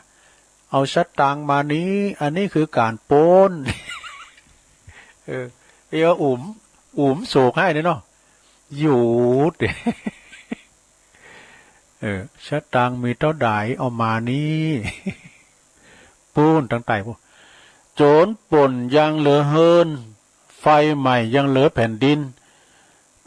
แต่การผ่านนานกินแม่แต่แผ่นดินก็มาข้างอยู่เนอะแน่อันนี้นะปตโตกรรมเลิกเนอะซะได้เนอะโจรป่นเจ็ดเตอเนี่ยมันจะเอาอย่างไปดอกมันเอากาเกี่ยวเว้นเงินทองนะและไฟใหม่เหรอไฟใหม่นี่ก็มันเหลืออย่างสักอย่างเนอะเหลือกับแผ่นดินนี่แผ่นดินยังเหลืออยู่นะแต่ว่ากับว่าผีการพนันเขาสิงแล้วเหลือสักอย่างแม้แต่แผ่นดินก็มีข้างเนอะเนี่ยฉะนั้นก็ลีก็แม่นะลงเนอะวงจรการพนันนะอันนั้นก็เผาพอนะลงเนอะเป็นประกำหังกับมีก็เปิดลำไปย้างตัวลุงก่อนลินเล็กลินหวยนะเผาไปโอ้เจ้ามือปนฟังอยู่กับชุมาเนอะชุมาน่ะแต่ก็ยังว่าเนี่ยตุลุงก็มาเคิดฟังท่านพระครูปริยัติชัยวัฒน์เนี่ยเปิ้นอู่เรื่องการผ่านนันเปิ้นว่าการผ่านนันเนี่ยมันเป็นการโกงทางนั้นว่าซะได้ญาติโยมมันจะซื้อใสสะอาดมันมีกันเข้าไปอยู่วงจรนั่นแล้วนะขนาดไฮโลเนี่ยเปิ้นจะมีรีโมทนะกันกับล็อกกรรมเนี่ยมันจะเอาปิ้นเหล็กอย่างก็ได้นี่มันเป็นที่ดูเอาจะตั้งไปกรรมหังกับมีเปิ้นน่ะก่อนนี้ก่อนนี้เปิ้นลินแบบเจ้าบ้านโน่ก่อนนี้ครับเดือนจีปีใหม่กับปีใหม่ในตำรวจเปิ้นจะหยับเปิ้นปล่อยลิน3 วันแล้วลินก็จะลินนักได้ลินในวงการในวันเสียใส่กำซาวก็กำบาทก็5 บาทใกล้กับเปิ้นลินเอาโมนเนาะก่อนเอาเลยวันเลยคืนแหละแล้วก็อันนี้นี่กันว่าลินนี่นะบทโตอันใดก็มีขายกินกันหมดมันก็ลุงเฮ็ดที่หันเนาะเปิ้นว่าโจรปล้นยังเหลือบ้านไว้ไฟไหม้ยังเหลือที่ดินแต่ถ้าว่าการพนันนั้นแม้แต่แผ่นดินก็ไม่มีเหลือให้อยู่เนี่ยคณะเศรษฐียังคอต้านเนาะที่พระอาจารย์เน้นหลักเราฟังเนาะไปคบคุณดีอันนั้นก็คุณปาลาไปคบคุณดีโจไปหลิ่นการพนันไปมีเหลืออย่างนอกจากมันติดได้แล้วถอนตัวอยากนะซะได้นะอันติดได้แล้วมันถอนตัวอยากฮีฮามาได้ด้วยลงเนาะน้ำพักน้ำแรงเขาเนี่ยมันภูมิใจเปิ้นว่าอย่างอาจารย์พระครูปริยัติชัยวัฒน์เปิ้นว่าโอ้คนนั้นเปิ้นหลิ่นได้วะเพิ่นซื้อไม้สะสมไว้ไม้ซักแปลงเฮือนหลังน่ะแปลงเฮือนหลังเฮือนใหม่ทรงไทยจะมาว่าเฮือนใหม่ปไฟใหม่ว่าไฟสอดไฟใหม่เลยก็เสาอันดำก็ได้เงินมาตีนเจ้าน่ะเนาะแล้วก็มันฮ้อนเพิ่นว่าเงินมันฮ้อนมันอยู่กับเฮามื้อเนาะสะดาเนาะก็ขอเป็นกำลังใจด้วยเนาะที่เปิ้นหลิ่นที่เปิ้นเสียงเปิ้นก็ต่อไปแก่ตัวในอย่างมันเป็นยะเนาะเอาตั้งไปหอมเขานะแฮมคอนึงลงเนาะนี่สุมาเนี่ยจังซอขี่คอปิ้นหมอขี่อู ลิ้นเขาหนีแล้วเด้อแม่ครูแสงเอ่ย จังซอเนี่ยเปิ้นขี่คอดอกก็อันมันก็เป็นธรรมดาเปิ้นซอเก็บนกดอกก็ปีไอเสื้อลายก็มาเนี่ย บทสอบเพกเอาซะตั้งก็ได้ก็ยืนอันนี้แล้วก็สอบกันเนอะปิ้นว่าเขาเขียนจดหมายให้จังซอนี่คุณนั้นปิ้นผู้จอยคุณนั้นปิ้นปอหลวงปุถหามหาที่ๆจุนเอามาหอมบุญน่ะกันมาหอมมันก็จะหามเนี่ยน่ะจังซอน่ะเปิ้นจางว่าหรอกก่อนนับว่าเป็นบุญหลังก่อนนับว่าเป็นบุญเก่าบุญตุเจ้ากี่กินร่วมตันหามได้ทำบุญรวมจัดได้ตักบาตรร่วมขัน เฮาได้หันกันก็เป็นบุญญาติแล้ว ใจขืนโอ้เพิ่นฟังกันหลายกะสุมาเด้อจังซอขี่ขอปิ้นหมอขี่อู่มีดังต่อไปนี้จังซอนั้นเปิ้นมักจะสอบทำโตปินคุณสอบขอนี่ว่าจะไปซอตีไหนก็มักจะซอขอเงินโดยอ้างว่ากลอนพาไปแต่กันเนาะ ก่อนพาไปและก็พกหมอก็เหมือนกันนะหมอเมืองนะพอหมอเขาทั้งหลายก็หมายถึงหมอแผนโบราณอ่ะเดี๋ยวนี้ดีนะสถาญาติโยมทั้งหลายถ้าว่าปิ้นมองห้ามดีนะโควิดนี่นะเปิ้นกินนะเนี่ยเปิ้นเอามาทำเป็นสมุนไพรสรรพคุณตั้งครับโควิดที่มันไล่แรงนะมันต้องไปรอฉีดยาวัคซีนเถอะกินอันนี้ไปก่อนฟ้าทลายโจรลงนี่ฟ้าทลายโจรแล้วก็ปิ้นน้าวฝานกับน้ำอุ่นก้าปีนก้าน่ะกินน้ำอุ่นมาเด้อลงนะแล้วกล้วยเนี่ยนะกล้วยดิบเนี่ยนะเปิ้นเอากล้วยดิบฝานปิ้นแหวนแล้วก็เอาเกลือเขาแพทให้หน่อยแล้วมามกินว่ะเต็มปากเด้อแล้วก็มันปิ้นย่างก้าปิ้นเมือกันน่ะมันจะไปเขิบตั้งแต่ลำคอลุงไปอ่ะแล้วก็มันจะละมดลุงสู่ก็เพาะลุงออกไปเลยออกทั้งกุ่นไปเลยนี่เป็นจี้ดูเหมือนกับปีนั้นว่านะผมนี่เชื่อหมอกะเขานี่เอาแอลกอฮอล์ล้างมือผมนี่เอาล้างลงคอลง ผมเชื่อหมอกะนี่ผมเอาล้างลงคอไปทุใส่ไอ้นี่พอดูถึงไหนโอ้ยเจ็บเอวเมื่อว่าจะซ้อไปก็เพราะว่าก่อนมันพาไปเนอะแต่พวกหมอนะหมอเมืองเนี่ยหมอแผนโบราณเพื่อก็จะทำตัวปิ้นคุณอู่เก่งฟอยสรรพคุณตังยานะคุณฟังก็คล้อยตามนี่จบลงไปสถาญาติโยมทั้งหลาย ยาขนาดนี้ยากากวางส่งแต่ก่อนตัวลงในปิ้นคุณขีเปขีดอยดูมีกระโหปอมปอกคอกำก่อนมันจะตุยนะมันก่อนเนี่ยอย่างพะน้อยเขาเดี๋ยวนี้กะที่เขาลุกจากดอยมานะโอ้ดำปีวีน่าจะต่อ2 นิ้วเนี่ยหลงอยู่เหมือนนะเหมือนเอามาเล่งคุณต้มเดี๋ยวนี้สูงจุลจราขาวจุลุดเนี่ยไปจี้ดูอย่างก่อนตัวลุงก็มันใจสบายดูยังมาเป็นคุณบาทซื้อเอากินยาหมอปิ้ง กินยาหมอปิ้งดูกินยาหมอปิ้งแล้วก็ยาในกะยากากวางส่งเนี่ยกะยากาเขากวางก็ยาบนมีกวางดูกวางความกันนี่ยากากวางส่ง เปิดมาขายตามบาทเรามาซื้อมาล้อเนี่ยมันกินล้อน่ะพี่แม่ก็ซื้อมาขนจะแปลง5 บาท 8 บาทนี่กินขึ้นดีแต่ในปุตตู้กินข้าวล่ำหมดหรอเด็กกันเนอสถาญาติโยมทั้งหลายเนอเขาประกาศข่าวสารงานบุญหน่อยนะวัดมะครับทองไร่ดงแต่เปิ่นบำเพ็ญกุศลศพนะท่านพระครูกิตติยานพิสิทธิ์ว่าตุลุงก็ไปทรงน้ำศพโอ้ตุเจ้ามาติ๋มนะสถาครูบาอาจารย์ติ๋มนั่นน่ะโดยมีเมตตาบารมีตามในพระเดชพระคุณทัจคุณพระเทพรัตนนายกเจ้าคณะจังหวัดละปูนพระเดชพระคุณทัจคุณพระพุทธบาทพิทักษ์เจ้าคณะอำเภอป่าซางวัดพระบาทตักผาพระรามหลวงแล้วก็รองตัง2ด้วยท่านพระครูศรัทธาพิมลวัดบันกอกรองเจ้าคณะอำเภอป่าซางท่านพระครูวิมลธรรมจารีวัดสะพุงโลงก็รองเจ้าคณะอำเภอป่าซางแต่โดยเมตตาบารมีธรรมอาจารย์ท่านพระครูสัทธิสารคุณเจ้าของพื้นที่เนาะเจ้าคณะตำบลน้ำดิบเนี่ยถวายการต้อนรับครูบาอาจารย์ครูบาอาจารย์ตั้งตำบลน้ำดิบนี่เปิ้นก็มีนักมีหลายท่านอาจารย์บุญนักเจ้าวัดห้วยออกเปิ้นก็เป็นกระบอกเสียงประชาสัมพันธ์นะเป็นโฆษกอยู่หั่นนะก็ไปรดน้ำศพเปิ้นเนาะสระเปิ้นบำเพ็ญกุศลศพก็ถึงวันเน้อเปิ้นจะปิดศพวันที่18พุ่นน่ะลงเน้อ28 เมษายนปุ่นประจะทำบุญสัตตมวานปิดศพวันที่18ปิดไว้ก่อนเนาะสระญาติโยมเนาะตุลุงก็จะพยายามไปนะแต่ไปเดี๋ยวนี้ก็ไก่งานวัดพระธาตุดอยน้อยผู้ก็ห่างแล้วเนี่ยวันเฮยกับวันศีลเดิน8 ปิ้งแล้วไหนแล้วการแล้วงานแล้วก็ใกล้แห่เนาะขอบคุณพญาเย็นเนาะพญาเย็นเนี่ยแล้วไอ้มานเขาก็ดีนี่พิษหลานของตุนาเนาะก็จะไปช่วยงานอยู่เนาะเพราะว่าต่างตะบุญนำดินนี่เปิ้นปิ้นกันอยู่แล้วโคศกคนหลายนะท่านอาจารย์บุญนักเขากล้าตัวปีหนุ่มเขากล้าตัวปีเก่งเขาโรหลายกะก็แต่ว่าในที่ว่าตุนาหรือว่าครูบาบุญเกิดกิติยาโนนี่ ปิ้นเป็นอนุสาวนาจารย์ตุลุงเนาะปิ้นตุนปิ้นอุ้งครับเปิ้นนั่นน่ะแล้วเปิ้นเป็นจุดปากกายให้ตุลุงอยู่ในจุดเตียนประชาสัมพันธ์น่ะนะเป็นไฟฟังปีนานซ่านเขาเนี่ยกะนานเอ้ยมือยำเห็นเปิ้นพองเนี่ยเปิ้นจุดปากกายตุลุงเข้าสู่วงการโคศกนะก็จะไปจ่วยตัวหน้าอยู่ก็วันที่28เปิ้นเปิ้นจะปิดศพนะแล้วก็ขอประกาศทำการว่าเดิน8ปิ้งนี่ก็วัดพระธาตุน้อยก็จัดงานยอมบ่ใหญ่นะก็คือว่าจัดภายในเจ้าเดียวก็แล้วไปเลยนะวันนี้ก็ทางอาจารย์ประสิทธิ์มณีวันเพิ่นจะมาบวงสรวงที่โขงพระธาตุด้วยเนาะแล้วก็ประกาศนั้นก็วัดพระธาตุดอยแดนไผจะไปรวมทำบุญกับปู่หลวงศรีวังบางคมเนตรอาจารย์ท่านพระครูสุทัศน์ธนัญชโยนะเปิ้นได้บูรณะวิหารตารางเมตรละ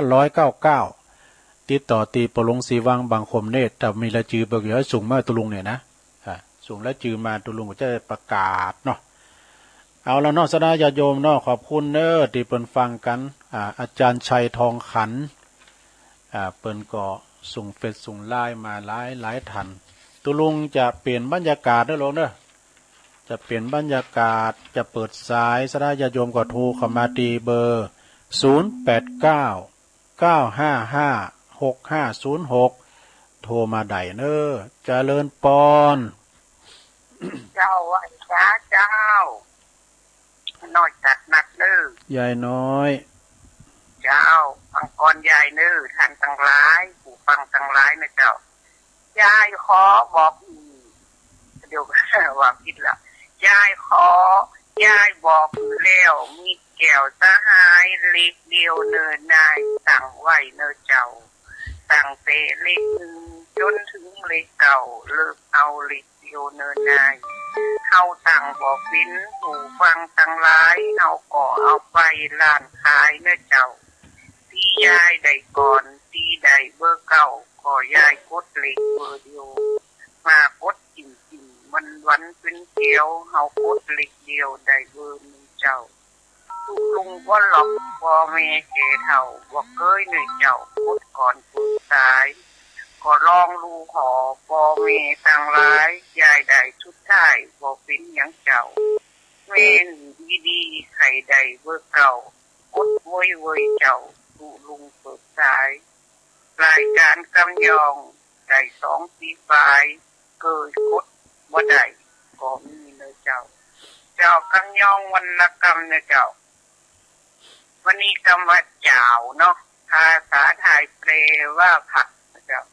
ถ้ากำว่าชื้นภาษาไทยแปลว่าทอดเจ้าถ้ากำว่ามามเนาะมามกินภาษาไทยแปลว่าเคี้ยวกินเจ้าวันนี้ให้3 คำเนาะมันยับเป็นนักเจ้าไว้เจ้ามามแปลว่ากินมัมกินข้าวหลายๆนะครับเนาะเจริญปอนกราบนมัสการครับผมอาจารย์นิพนธ์ครับวันก่อนเมื่อ2-3 วันก็พูดเรื่องหนี้มามีหนี้ทุกเมื่อวานก็หนี้ชีวิตวันนี้จะพูดเรื่องหนี้ใหม่และหนี้เก่าพระอาจารย์ครับท่านครูบายงครับหนี้เก่าก็หนี้ใหม่นี่หมายความว่าอย่างไรครับอันนี้เก่านี่ใหม่ก็เป็นหนี้ก็ใจนะครับอ๋อผมก็นึกว่าหนี้ธกสก็หนี้เงินล้านอันนี้บุญเก่าบุญใหม่นี่เราเจ้านะเอาหนี้เงินล้านไปใส่หนี้เก่าอันนี้ธกสไปใส่เงินล้านเนาะผมจะพูดออกอีกบทหนึ่งไม่มีหนี้ไม่มีหน้าหนี้ใหม่มาลบหนี้เก่าเข้าแทนที่เมื่อตัณหาคือความอยากมันมากมีหนี้เก่านี้มีใช้ให้หมดอดมันลงมีเท่าไหร่ใช้เท่านั้นมันไม่ทุกข์พอเพียงปลุกจิตสำนึกฝึกประสงค์รู้จักเก็บรู้จักใช้ให้น้อยลงการดำรงจึงสุขใจให้ใคร่ครวญเห็นเขามีอย่าอยากมีเหมือนอย่างเขาตัวของเราให้ใจคิดจิตอย่าผวนมันทำดีมัธยัสถ์ปัดเลรวนทิ้งตัวป่วน เรื่องสร้างหนี้หนีให้ไกลเด้อเจ้า ใช่ แบบนี้ครับผมว่ามันบางทีก็เอาธกสไปจ่ายหนี้เงินล้านพอได้ธกสเสร็จเอาเงินล้านมาใส่ธกสกลับไปกลับมานี่ครับผมว่ารับวางมั่งนะครับน่าการรับนมัสการครับผมคือครับว่ายิบหันใส่นี่ยิบนี่ใส่หันแก่ไขเฉพาะหนาไปอ่ะแต่มันหูจักจบสักสินเนาะโลเจริญปอนเจ้าแกไว้สาเจ้าตุ้งโอ้แม่สายพินตุงสารเจ้าฟังอยู่เนอะให้หน่อยขอสีไม้ได้หน่อยเจ้านาเอาเลยเจ้า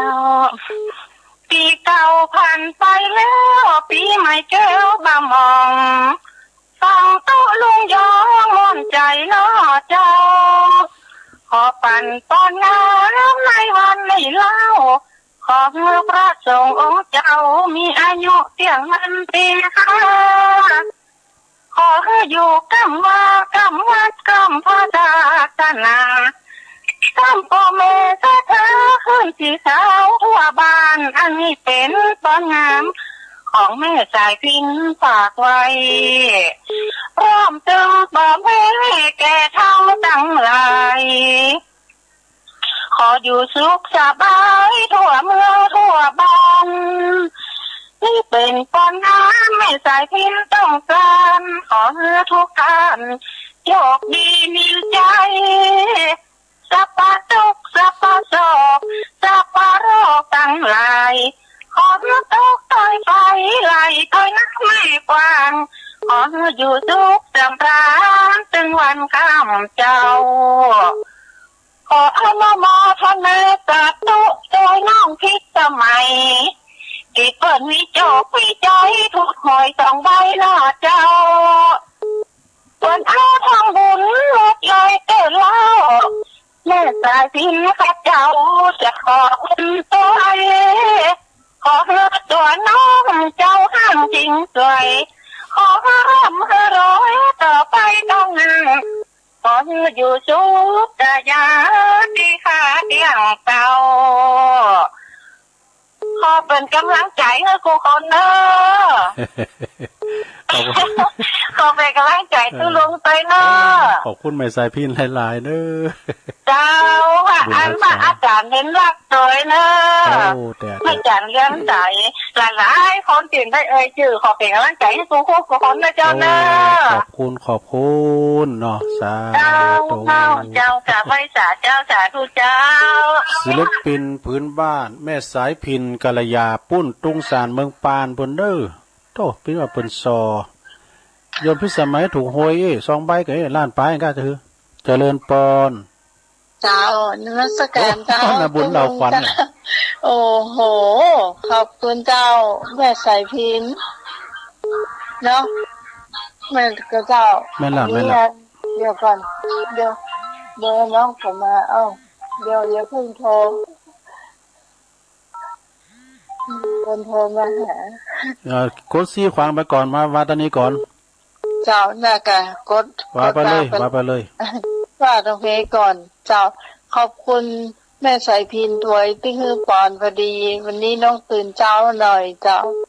ตื่นเช้าแล้วก็ไม่ได้ฟังตะลุงตั้งแต่เช้ามาแล้วตั้งแต่ตี 3มาแล้วเจ้าโอ้ลูกเจ้าดูวันนี้ลูกเจ้าหน่อยการหลังจากหลวงพ่อจบอ่ะแล้วก็อู้กันในร่างเห็นน้อยหนึ่งตะคืนน่ะก็มารับยาวเลยวันนี้รับยาวแล้วก็มาตื่นมาก็มาเปิดตางตะลุงรับพอดีจ้ะก็ไม่ได้โทรหาตะลุงมาติดละกันเนาะติดละกันเนาะก่อนมาโทรหาหลวงพ่อก็ตะคืนนี่ก็เมื่อนเหมือนกันได้โทรเปิดเนาะแล้วก็น้องเจ้าตัวก็บ่ค่อยสบายก็มันก็สบายก็มีโจกเหมือนกันเนาะมีเคราะห์ก็ต้องมีโจกเนาะมันก็มีเหมือนกันนะตุ้งเนาะวิกฤตเป็นโอกาสอ่ะขอบคุณยามที่สมัยเนาะสาธุเป็นว่าเปิ้นถูกหวยรวยแช่ลูกอยู่ไกลแต่ไม่ขอยืมนะเจริญปอน จ้าไว้สายเจ้าแม่สมพัดอ่ะเจ้าฟังแต่เจ้าแล้วเจ้าไม่แม่ฟังเพลงหนักหมดนี้เจ้าไม่ย่อยสั้นๆอ๋ออยากรู้เนาะโอ้เดี๋ยวนี้จะเปิดพัดลมมั้ยเนี่ยนำเดี๋ยวนะเปิดห่างๆก็มาได้เป่าไม้ได้มั้ยเปิดใกล้ๆให้หน่อยมันนั้นฟุ้นกับตกเนี่ยอย่ายินดีแม่สมพัดเด้อฟังเจ้าแล้วเนาะสาธุสาธุเป็นกำลังใจนะเจ้าก็ยินดีอ่ะกราบไหว้เจ้าตุ089955560506ตามเมืองฝางอย่างมาเด้อเนอะเจริญปอนตัดเลยพรรู้โอ้ตั้งใดจ้ะนี่ขนาดฮะว่ารู้พี่ล่ะนี่ไอ้เวียงยองอ่ะตั้งใดไอ้เวียงยองอ่ะปนนั้นแสงฮะปนนั้นแสงทีปนนั้นแสงอ่ะผมโอ้ปนนั้นแสงดูแต่พี่นั้นใช่เนี่ยปนนั้นแสงอยู่บ้านไหนก่ออยู่อำเภอหยังก่อตกใจโลกมันหนักวันที่นี้ไปไหนได้อยู่วัดน่ะภาษาปูดีคนแม่นะไปหันถ้าใส่แมสให้เรียบร้อยไปมึนไปไหนก็เฝ้าปิกอยู่เฮ้อน่ะปลอดภัยที่สุดนะอยู่บ้านหยุดเชื้อเพื่อชาติเพื่อชีวิตเราด้วยเพราะนั้นเสียงอำเภอสันทรายกะฟังเอาเลยขอบคุณได้บรรณาเด้อครับผมไม่จอดโซ่เนี่ยโซ่ไม่ใส่พินน่ะเลยพรน้องแดงมันยังมาเด้อยายพรมาเด้อมันพยายามโทรอยู่ก็เดี๋ยวก็มาเจริญปอนมันจามใจปุตุตึมตายสักตัวไปก็เล่นตูงหามาแล้วนี่ยายพรเก่งเหรอต้มเจ้าเนาะยายพรร้องวัวแดงวันนั้นแสงกับลังตูงหาเนี่ยมาแล้ววะน้ำบุญเราควันกันเนี่ยร้องวัวแดงนอนอยู่นี่นอนฮะนอนต้องไปไหนเนอะครับหนูขับไหนฮะน่ะปิดตู้ไปประมาทกาดจะไปตกไปเอาบ้านออกโจไปไหนเมื่อไหนล่ะบ้านเนี่ยไปวัดไปว่าพระครูเอาอย่างหือก็เอาเป็นอุ่นยาดมีบาปเนอะเอายายพรเอานี้ไปกินเนอะยกมือไหวเอากราบเอาเนอะเป็นอุ่นยาดพี่ยังมีบาปมันจะเป็นหลักดูถ้าโกพื้นบาปก็ผู้เจ้าเนอะสักเช้าอันนี้แม่น่ะกินหลายๆขนมจ๊อกกับมากย่าเอาตีเป็นฟักออกเนี่ยมันจะเวิร์งออกไปเอาตีเป็นฟักเอาสเตนเลสหอยก่อนเตรียมตัวให้เวิร์งฮะมันจอนมันมีกะมีตุนอื่นกับมาโทรมาแฮมกะโทรมากุดตุนนั่นน่ะเด้อกินข้าวหลายๆมัมว่าก็ไปเงี้ยลักนี่น่ากันโทรมาติ๊กๆเด้อผู้ก็โทรมาแถมโทรมาที่พระครูวรธรรมนาถมาจะบอกเงี้ยลักก็เป็นว่าอย่างนี้ก็ฉันนี่ก็เอาที่ลงมานั่งเจอโอ้ไปนั่นแหละอ้าวยายพรอยู่ดีมีสุขเนอะบุญรักษาสาธุยายพรร้องบัวแดงสันกำแพงเชียงใหม่เจริญปอนไว้สามาแล้วจอมยุทธ2 แผ่นดินก็ถูกหวยนะตะลุงเนาะตอนนี้ก็อยู่ไกลให้แต่ไม่ยืมสักปันนะเนาะต้องได้ไปทางใดล่ะทำได้ไปทางใดนะเนี่ยเพราะว่ามีเงินเหมือนจะไปลื่นหนาตุเจ้าจะได้ขอยืมมาทางออนไลน์กะนั่นนะกะเนาะบอกเงินมีคนมีเงินนี่เผยอีกอ่ะกะอุ่มเหมือนแล้วคนมีเงินเนี่ย2 กรัมเนี่ยคนอุ่มงานผมคนยืมเนาะไม่ใส่พินกับซ้อมม่วนเนาะโอ้สุดยอดกะศิลปินมาล้านนาเขาดอกไม่ได้ถามเปิ้ลไอ้แต่เป็งปีแม่วะเปิ้ลมาอยู่กับตีเนี่ยเดี๋ยวนี้แพมเคินไว้ไปไหนอ่ะ นั่นก็อย่างได้หน่อยเลยกับจัดกับปู่จานกับปู่รามอ่ะได้หน่อยนะได้น้อยนะกับหมู่บ้านเฮานี่กับผู้ก่อห่างแล้วเนาะจัดภายในเฮาเนี่ยตัวลุงเนี่ยเนาะตัวลุงเนี่ยปู่จานเนี่ยตัวเจ้าเก่าตุนจาก30เก่าเหลือเก่าตุนอ่ะพอออกบัตรนี่มุนบ่ได้บ่ได้ฟาวหมดอ่ะเสียดายทีแรกก็บ่ติดต่อมวยบ่แล้วดูบ่ลงนะติดต่อมวยบ่โตมีแววลำวงมีแววย้อนอยู่ตีนด้อยบ่น่ะอย่างกูปีอ่ะกะบ่ได้ยกเลิกบ่ก็ได้โอ้โธ่เปิ้นมาจูกันเกิน50คนน่ะเดี๋ยวซ้ำให้นะบ่โตเต็มไปหมดเด้อเดี๋ยวไปประมาทได้เด้อการยาวดาวแล้วไม่ได้ไปเปิดม่านทำการแสดงหรอกตกงานบ่กะขนาดโคโซกยังตกงานหลวงพ่อเราหลวงพ่อมานี่จะไปร่วมอยู่นะมาหลวงพ่อก็อยู่บ้านเมื่ออยู่วัดเมื่อหลวงพ่อได้แฟนหน่อยได้อยู่ดีกินดีแล้วนี่ไก่ก็เนาะอันนี้ก็ถูกเหมือนกันเด้อถูกกันลอตเตอรี่เหมือนกันนะคนถูกหวยนี่ดักจริงหมดแต่อันนั้นเป็นกำลังใจขอบคุณขอบคุณพี่อายเฮาไวสาจอมยุทธ2แผ่นดินเจริญปอนกราบนมัสการท่านเจ้าหลวงพ่อมาแล้วว่าละไหลหลังทางมาเนอะมาเมื่อเจ้าเป็นกำลังใจทุลุงยองฟังกันกูเสียงกูสายถึงจ้อยถึงซอถึงกรถึงคำปอนของกูบ้าน้อยแม่น่ะนี่สิ่งที่เป็นมงคลเข้าหูแล้วสบายเนาะโอ้ครูบาปันป้อนจะเน็ตอ่ะเนาะโทษ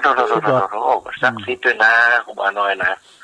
อันนี้ฟังกับบุญหัวลุงก็อาเทศไว้จัดดีแล้วเนี่ยทุกสิ่งทุกอย่างมันไหลหลั่งมาทางอากาศอาจารย์แม่นแต่มันยังแต่ดีเตาวิทยุเดียวเนาะผมได้ไปไหนกันอ่ะปลอดภัยตัวไปที่อื่นได้มันก็ต้องละวิทยุนะไปเที่ยวสวนไปฉีดยาลำไยเอาวิทยุไปตัวอ่ะเนาะ1 พลิมกันนะฟังมกฟังทุลุงยองฟังยะมันเปิงอย่างหมดแก้วฟังธรรมะมาตอนฟังเพลงเนี่ยมีครูทรงรายการเนาะนั่นแหละวิทยุนี่มันดีมันหูติดแต่ดำได้เงือเลยนะทุลุงเนาะยาการอื่นได้โดหรือยาการตัวไปมัดหอมได้ไปยายฮอนก่อนต้องฆ่าได้ไปอย่าเนาะเนี่ยรายการนี่มันมีล็อกเนอร์นะครับอย่าเดี๋ยวทำลายไปเจอไม่ว่าทุลุงล็อกบทใจนี่มีเมมเบอร์ไผ่แหละทุลุงน้องมาโวยไผ่โวยมันมาทุลุงน้องน่าก็พยายามเอาเข้าใจตามนี้ตัวใช่ความเป็นมากกว่าความเจนความพยายามโทรศัพท์ดีกว่าโพสต์สองเตือมันชั่วโมงถ้าเขียวมันขึ้นจะไม่น้อยนะมันเตือถ้าโพสต์เขียวสำคัญมันกระแดงขึ้นมากเนี่ยก็เรียนเป็นตีแล้วมันทำให้โพสต์ซ้ำเนาะก็อินดูคนเท่าที่เปิดได้ห้าของใหม่ๆเนี่ยมันยังว่าผมก็ยังแบบตันละออนรุ่นใหม่แล้วต้องลงดังโทรศัพท์เลยนะเนาะไม่นะก็นุ่งยังว่าแอปมันยังแอปออนไลน์ได้อะแอปพลิเคชันนั่นเนาะของใหม่มันมาใหม่ประเจยังท่านอาจารย์นิพนธ์มันออกแต่โลกเอานี้เก่าไปใช้นี่ใหม่ยืมทกสไปใช้เงินล้านเปลี่ยนเงินล้านไปเล่นแชร์แบบปัดก็อีกนาอาจารย์นิพนธ์หน่อยอะไรงี้นะเอาในบัตรตอนไหนอย่างโรคโควิดมาเนี่ยอิดแต่ได้ก็มีน้อยทดถอลงทางธนาคารก็ยังดีเนาะผ่อนผันให้ชำระกระดอกเบี้ยต้นมันต้องเอามาแต่ยานาดูลุงเนาะไม่ได้อย่างนี้แต่ถึงนี่ท่านี่นอกระบบกูทำมอเนาะต้องมันต้องลาเช้าวันนะเอากระยับไปค้าไปขายในก็ไม่ได้ตุกมาถึงก็ต้องอดทนใช้ความอดทนอย่างดูลุงว่าเนาะอดทุกอย่างเนาะคันตีแล้วเนาะดูลุงเนาะแม่หน่อยคันตีที่เรื่องเลยแหละคำอู้ที่สอดเทียนคำอู้ที่เข้าใจก็ต้องอดต่อคำอู้นะลุงเนาะมันดึงอดแล้วนะมันตึกตีอดหน่อยนะเนาะประเดี๋ยวนี้ก็อดอยู่วัดเนาะยุดที่โลกเพื่อชาติอยู่วัดอย่างเดียวโคศกก็โตงานอนุโมทนาสาธุอยู่ดีมีสุขคุณเด้อขอบคุณหลวงพ่อหนักๆเด้อสาธุขอบคุณแม่ซีเพนเด้อเนอแม่อายเนาะฝากของมาขนมได้รับได้รอดแม่ซีเพนเด้อแม่อายปุ่นนะเจริญพรเจ้าค่ะพระอาจารย์เจ้าตลุงแม่สุเกี้ยวศิลปพรสิทธิ์เตี้ยเนอะวันนี้เปิ้นมาวอดหลายได้ใช้เข้าแบบไม่ถึงเข้าแบบเลยเจ้านายกออกมาแล้วมีตึงสอทอมีตึงนายกสอทอออกมาหมดหมดกำนันก็มาเจ้าโทษฟังตลุงทุกพระเจ้าเด้อแม่สายพินก็ เอาปอนมาสั่งเฮือม่วนแต่ โอ้เพิ่นสอนนะ เจ้าคือเติงเนี่ยเด้อไม่ใส่พินเอามาได้ยินเพิ่นมาออกหลายวันแล้วเจ้าตะคืนก็ได้ยินเพิ่นอู้กับอันหลวงพ่ออยู่เจ้า เจ้ากราบไปสาเด้อสาธุเด้อตุลุง สาธุสายไต่เราจะเฮ้ยมากำแล้วแม่เลี้ยวเขาแม่บัวขีเขาแม่มนเขาอ่ะเนาะแม่เต็นดอกไม้เขาแม่อำพรแดงเขาเจริญปอนกราบไปสาเจ้าตุลุง อันนี้แม่สีทอนกันเนี่ยเนาะ เจ้า แม่สีทอนชัยปราการน้องโบน้องบัว เจ้าแล้วแม่ น้องบัวชัยปราการฟังเจ้าแล้วเนาะ เจ้าชัดเจนดีเจ้า ฟังไปติ๊กๆเนอะพวกก็ฟังแถม เจ้ากำลังใจแม่ สาธุสาธุขอบคุณพี่น้องตั้งสันโป่งแม่ริมเตนเนอร์ตั้งปออายเขาเนาะปออายเขาแม่น้อยเขาเจริญปอนครับผมคำว่าสาครับหลวงลุงโอ้มาแล้วสมณเณรเอาลักเขาเนาะ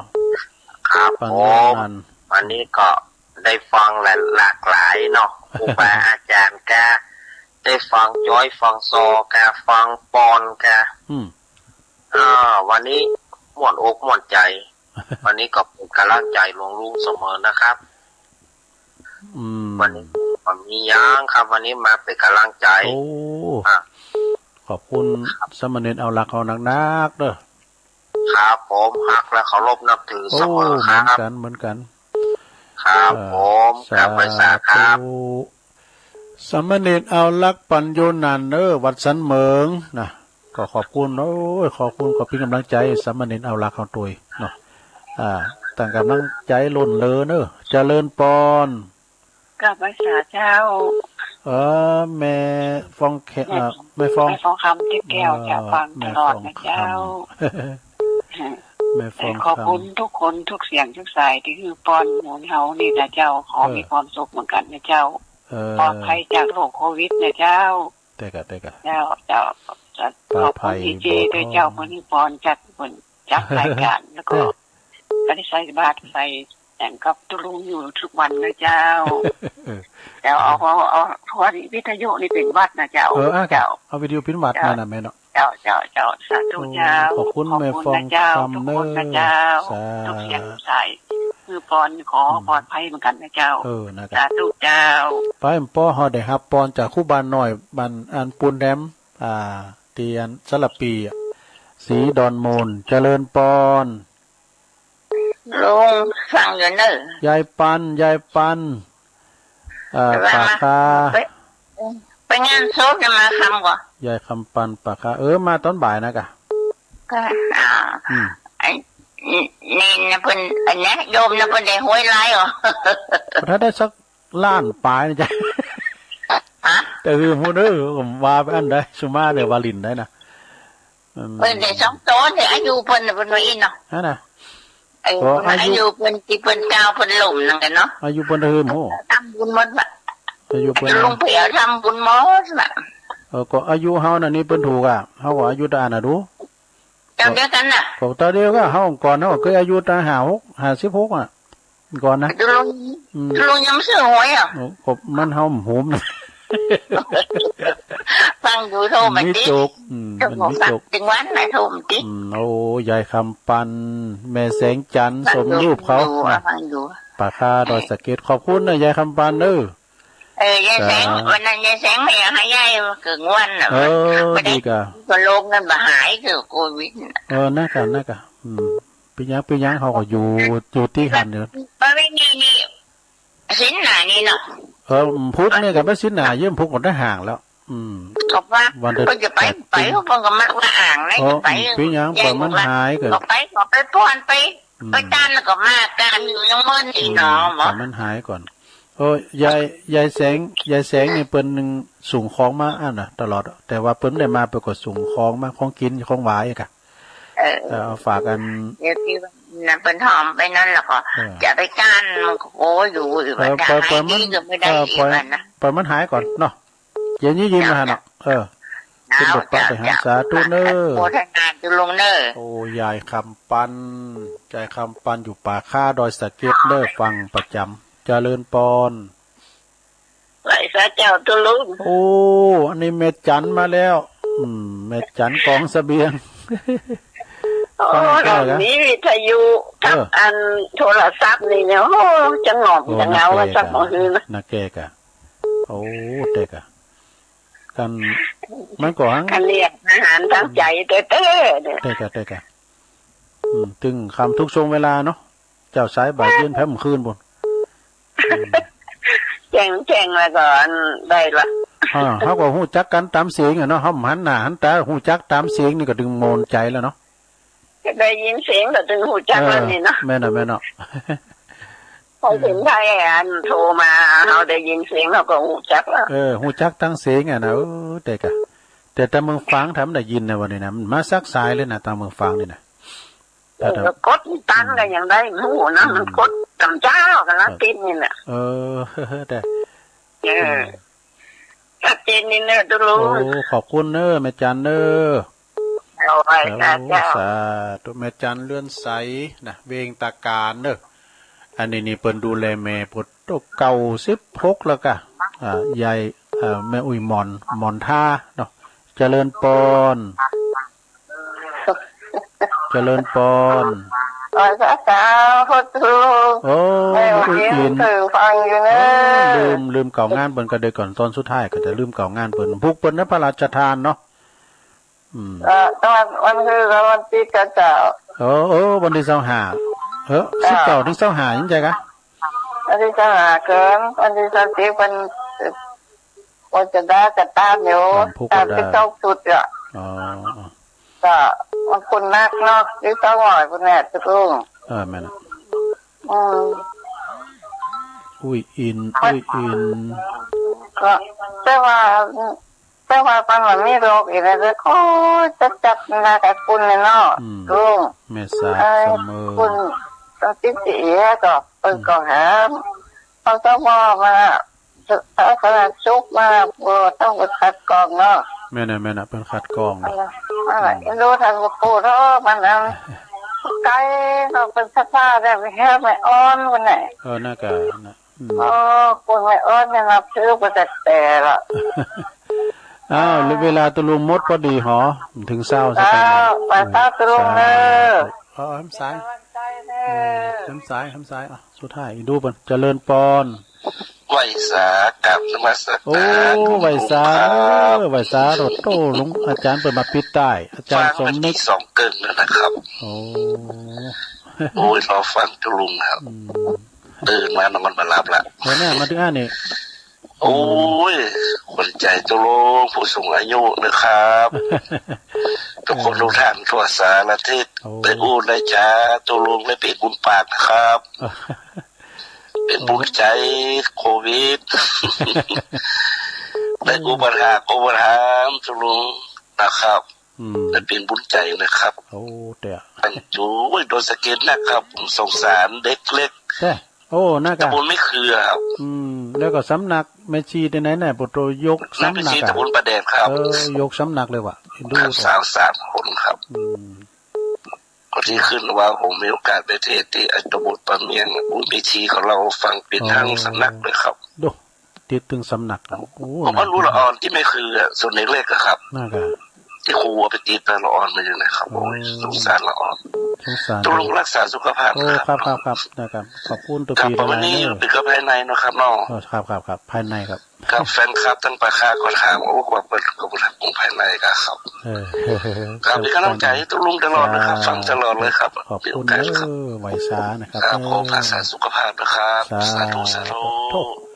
อันนี้ก็ท่านอาจารย์สมเพชรหรือวัตถุปีสมนึกเนี่ยปัญญาโนนะเปิ้นมาปิดท้ายขอเจริญขอขอบคุณเนขอโทษสายเกินเนยายน้อยกาดนัดอาจารย์นิพนธ์วัดพระธาตุดอยสะเก็ดแม่สายพินทุ่งซ่านเมืองปานแม่โยมพิสมัยดอนตันแม่ริม แม่สมผัดแม่ย่อยสันทรายปนันแสงเน้อปนันแสงเจ้าเก่ายายพรล่องวัวแดงสันกำแพงเจียมใหม่จอมยุทธ2 แผ่นดินหลวงพ่อบรรณิษฐาวโรสำนักสงฆ์หอมบุญแม่สุแก้วศรีลาพรแม่ศรีธรหนองบัวชัยปราการสามเณรเอาลักษ์ปัญโยนันท์วัดสันเหมิงแล้วก็แม่ฟองคำติ๊บแก้วบ่อทองแล้วก็ยายคำปันปากคาดอยสะเก็ดแม่จันเรือนสายเวียงตาการอุ้ยอินนะ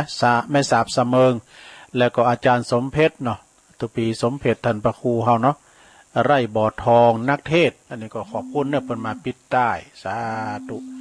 ก็ที่เขียนว่านี่ก็มี19 ถึง 25เป็นสาบเสมิงเพิ่นจะมีพิธีงานบำเพ็ญพระราชทานเพลิงศพท่านพระครูขันติคุณาทานหรือว่าครูบาดวงจันทร์ขันติทโรเนอวัดแม่สาบเหนือเพิ่นอายุ69 พรรษา49อดีตเจ้าคณะตำบลแม่เสมิงใต้นะอันนี้ก็ฝากรายการไว้เอาจบเวลาพอดีตุลุงนำรายการจากราชธาไปก่อนเด้อสถานเด้อผิดพลาดประการได้สุมาอภัยโดยต่อไปก็ฟังท่านพระครูจันทรกิจจารักษ์นะเสียงธรรมจากวัดจันทร์กันพี่ลำดับต่อไปเอาอยู่ดีมีสุขเนอจัตตาโลธรรมาวัตันติอายุวันโนสุขังปะลัง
วัดจันทร์บ้านไกร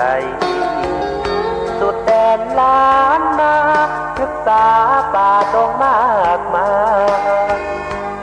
รักษาไว้ป่าต้นหินน้อยลำคามีพระธาตุคู่บ้านวัดจันทร์เป็นที่กราบไหว้บูชาของชาวปากากยอม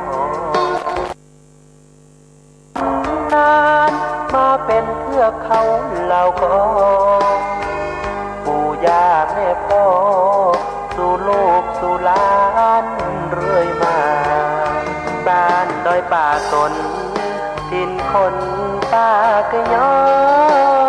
มีประธานล้ำค่าเลิศล้ำวัฒนธรรมพิทักษ์สิ่งแวดล้อมหมู่เจกีคำขวัญนี้มีมายังจำได้แม้นต้นงามที่ได้กล่าวมามีคนอาศัยพึ่งพาบุญญาป่าเขาบ้านใครเป็นสุขร่มเย็นผู้คนต่างมีน้ำใจโลกสดใสดินดอยภูเจกี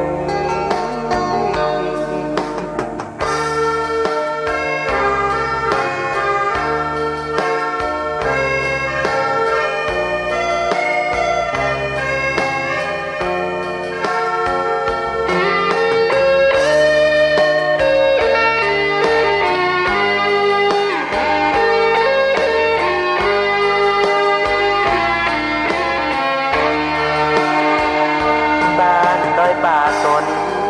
ดินคนป่ากะยอมีประธานล้ำค่าเลิศล้ำวัฒนธรรมพิทักษ์สิ่งแวดล้อมหมู่เจกีถิ่นคนดีคำขวัญนี้มีมายังจำได้แดนต้นงามที่ได้กล่าวมามีคนอาศัยพึ่งพาบุญญาป่าเขาบ้านใครเป็นสุขร่มเย็นผู้คนต่างมีน้ำใจโลกสดใสดินดอยภูเจกี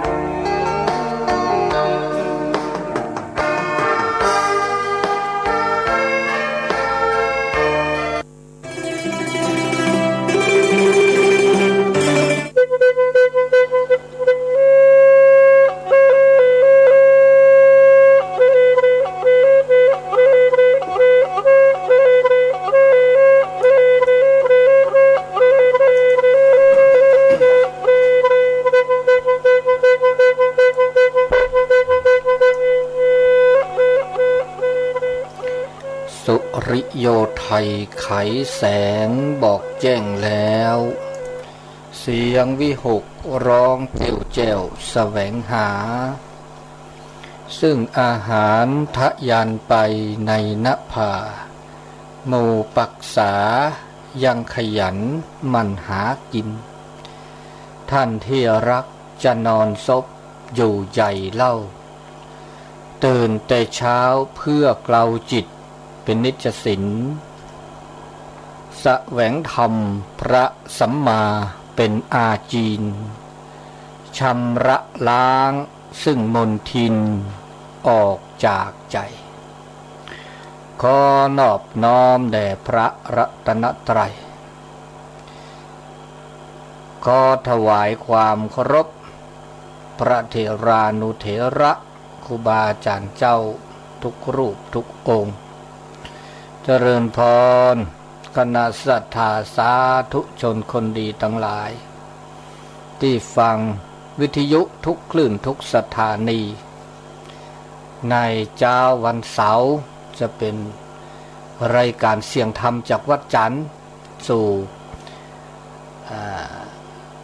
สถานีต่างๆในคลื่นสีขาวเพื่อชาวประชา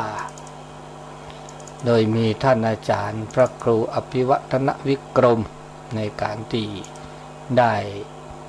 ลิงก์สัญญาณสู่สถานีต่างๆก็ขอขอบคุณอนุโมทนาเป็นอย่างสูงรายการเสียงธรรมจากวัดจันทร์ได้มาพบมาปะกันให้ครั้งหนึ่งในรายการเสียงธรรมจากวัดจันทร์ภาคภาษาปากยอซึ่งมีสถานีต่างๆที่รับสัญญาณก็ขอขอบคุณสถานีวิทยุบ้านทุ่งเรดิโอ FM 89.50 เมกะเฮิรตซ์อำเภอ สันป่าตองจังหวัดเชียงใหม่สถานีวิทยุคลื่นธรรมะของชุมชนวัดห้วยตองสัก 98.75 เมกะเฮิรตซ์อำเภอจอมทองจังหวัดเชียงใหม่สถานีวิทยุเวียงป่าเป้าเรดิโอ 90.00 เมกะเฮิรตซ์อำเภอเวียงป่าเป้าจังหวัดเชียงรายสถานีวิทยุคณะสงฆ์อำเภอฝาง FM 100.25 เมกะเฮิรตซ์อำเภอฝางจังหวัดเชียงใหม่สถานีวิทยุคลื่นเสียงธรรมวัดบุพารามเสียงธรรมมนต์เสียงธรรมวัดบุพารามอำเภอแม่แจ่มจังหวัดเชียงใหม่สถานีวิทยุคนเมืองลี้อำเภอลี้จังหวัดลำพูน FM 103.75 เมกะเฮิรตซ์สถานีวิทยุเสียงธรรมจากวัดจันทร์ที่ออกอากาศตอนนี้ FM 103.50 เมกะเฮิรตซ์อำเภอกัลยาณิวัฒนาสถานีวิทยุชุมชนคนนาน้อยอำเภอนาน้อยจังหวัดน่าน FM 91.50 เมกะเฮิรตซ์สถานีวิทยุสีคำเรดิโอเวียงป่าเป้าจังหวัดน่านเวียงสาอำเภอเวียงสาจังหวัดน่าน 92.50 เมกะเฮิรตซ์สถานีวิทยุเสียงใสเรดิโออำเภอทั่งวาผาจังหวัดน่าน FM 100.75 สถานีวิทยุชุมชนคนเหนือเขื่อนอำเภอฮอดจังหวัดเชียงใหม่ FM 90.75 เมกะเฮิรตซ์สถานีวิทยุอำเภอฮอดตะกี้แล้วเนาะอำเภอฮอดสถานีวิทยุนั่นฟ้าเรดิโอ FM 101.75 เมกะเฮิรตซ์อันนี้ตำบลป่าแดดอำเภอเมืองจังหวัดเชียงใหม่วิทยุชุมชนคนต้นน้ำ FM 104.50 เมกะเฮิรตซ์บ้านโป่งน้ำร้อนอำเภอแม่เจดีจังเวียงป่าเป้าเชียงรายสถานีวิทยุดินแดนถิ่นล้านนา FM 103.50 เมกะเฮิรตซ์อำเภอสะปะตองสถานีวิทยุล้านนาเรดิโออำเภอศพปราบจังหวัดลำปาง FM 95.75 สถานีวิทยุคลื่นพระพุทธศาสนาเพื่อการศึกษาและวัฒนธรรมวัดไฟหิน FM 104.50 เมกะเฮิรตซ์สถานีวิทยุเพื่อการศึกษาและพัฒนาอาชีพเรดิโอเน็ตเวิร์กอำเภอเมืองจังหวัดลำปาง FM 103.00 เมกะเฮิรตซ์เป็นต้นแล้วก็สถานีต่างๆอาจจะมีที่ฮับสัญญาณก็ขอขอบคุณอนุโมทนาเป็นอย่างสูง ก็จะขอเข้าสู่รายการเสียงธรรมจากวัดจันทร์พระภาษาปะกะย่อเป็นลำดับต่อไปเสเต่ามือเต่าคือตะเบเมื่อซาพรีเต่าโชเคลตือละปือแหวมกะปฏิพีปือเลลาเลทาเลบุเลซีก็ลากะก็ลาตอตาชกตอมือก็ขอตาตะกญาอีมือชาตาตนิญาอีมันในมือซอคิชีลุยลาเดียญาลิดาเดียญาท่อไว้ดาตอนนี้เนี่ยติชีเสสอลิกาติชีเสสอต่อชีเสสอลินี่คิดก็โทษแจกซาฮูชีลุยตาชกต่อเลวดารือเลก็นคือตะแค่นี้เจนาเรียบเละเจนาเรียบเละเลตาชกต่อเจนาเรียบเละเลตะแค่ปูไปได้อันนั้นที่ดอชิลิเจนี่ดอชิลิเลตาชกต่อมือก็ตะกันยาอีต้นเราซาดอลีเนาะเลตาสอดตาเซลล์เลซาดานิวิทยุก็ลือหล่อแล้วคู่กับที่มิเจคีเวกีเมตัวดอลเมื่อวันที่ปีแล้วซิวทอเราชอบดาวซิวทอเลยอันนี้ก็นานนี่ต้นโนเลตาสอดตาเซซีถึงนิดบลอตาชกต่อเจนาริตัวเลือกคือนารีเลตาอุตโชเลปอุปโชมือบอจปาตะเคตะเคนี่ปะเมเตตาหุตตาแกตาอุตโช ล้อหน้าล็อกลีเดี๋ยวล้อหน้าล็อกลีดอตบลอดอลีเดี๋ยวชาวบ้านตาจูตาชาเอาถอดเลยทีละก็ดอตาเสื้อซาก็มีก็จะเนาะเดอเอาเลิกเปดะเนาะเมื่อปฏิพีพื้นปืนแหวนและหลานเลทะแล้วก็บ่าผ้าสู่ผ้าซะละชูเนาะผ้าสู่ชูซาชูโอเดอสาเกียบาหน้าเปิดาคอพโลดาแล้วตาก็มีก็จะเลิกคือถอถ้าบ่าชมตาร้านเลยบ่าไม่แต่เลยโจเจจอดแต่บ่าเครียดร้านได้บ่าเครียดร้านบ่าเราแก้เราก็ดอตาแต่มือตะคือเราละคือก็คือเราคือเราตาเสื้อซาเวดาดีเลิกคิดเลิกเปลือปะเม็ดทุสุกรอดตาลอดาตาลอกลีตาอากาโกตากอตาจุตาฉันเลิกคิดเลิกเปลือเนี่ยโอ้เนาะโอ้เบลอปุ๊บแผลมก็บล้อเนาะปุ๊บแผลตุ้เลเป้าเลตอกเคยแล้วใช้เลิกคิดเลิกยาเนี่ยน่าเราจะเจาน่าเราจะเจาเลตาลอกก็ตาลอกเคตอกเคเนี่ยเดตาตัวเจอตามาเจอบักก็เลที่สี่ตัวป่าเอาโอ้ดนอลิเจมันจะเดินต่อแค่นี้เดินแต่ว่าบาร์มีบาร์จะประตูครูที่สี่ทุกป่าแล้วแกอากาที่สี่แล้วก็เจอเกิดล้นแล้วมีแล้วปลานักเกลือว่ะมาคือแล้วที่สี่แล้วซอแต่นี่ตาจุดาชาดิสัยนี่บาร์ก็แล้วที่สี่ทุกป่าแล้วมีแล้วปลาบาร์ก็แล้วสมุนไพรจะเนี่ยตาบ่าวอ้วนเนาะเอาก็อ้วนเฉยเดี๋ยวมันจะเดินปัดเตะไว้ด่าแล้วตาคือจ่อบุญหนาอ้วนนะออดานนี่มีออดานนี่จ่าได้เดินได้ก็บ้าแล้วก็เดินน่าจ่าได้ซะออดที่เดินน่าออดที่อันนี้มีนี่จ่าบัตรบ้าแล้วเด็กก็ตึงมีเจกะก็เจกะเนาะมันจะเดินปัญญามาล้อเปิดตึงนี่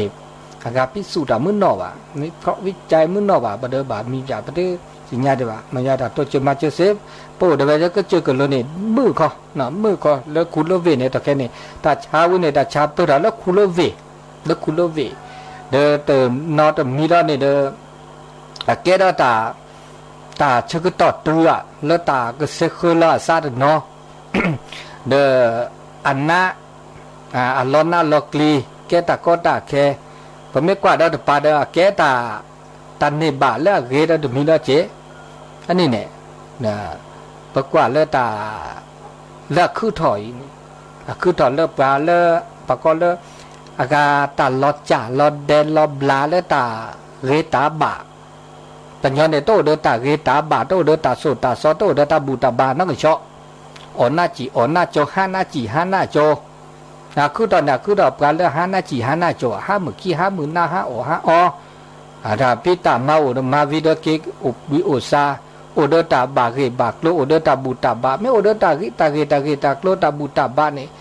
แล้วตาเกตาบาแล้วตาโซตาซอโอเดตาลือตาลาแล้วเกลาบาเดตาจุดาชากันตู้ดอจ่อๆว่าเลิกพัดสิดิเลิกเห็นนึกก็จอดแต่นึกว่าเปิดเอาลูกกินนะเปิดเอาลูกดินี่อามาซาดินี่เขาก็เดอเกตาปก็ตัดเสคุลาซาดตุมีละจิมอยากเปิดอ่ะเพราะโอ้ก็เจอกับโลบาลเพราะโอ้ปากกาเลติสิเขาตัดสิญาเดเจบูดาเวดาดอจิอันนี้ดาตุมีละจิอันนั้นบากว่าแล้วอากาอาเกปาเขาเดปัดสมุสามุละจิตุมีละจิอันนี้มาซาดิเลอฮกุกเลอเบยไงนี่ประเทศตัดเชก็จอดดีสิปะโอดินนาทอปะโอนินดาทอแปลกโลหรอ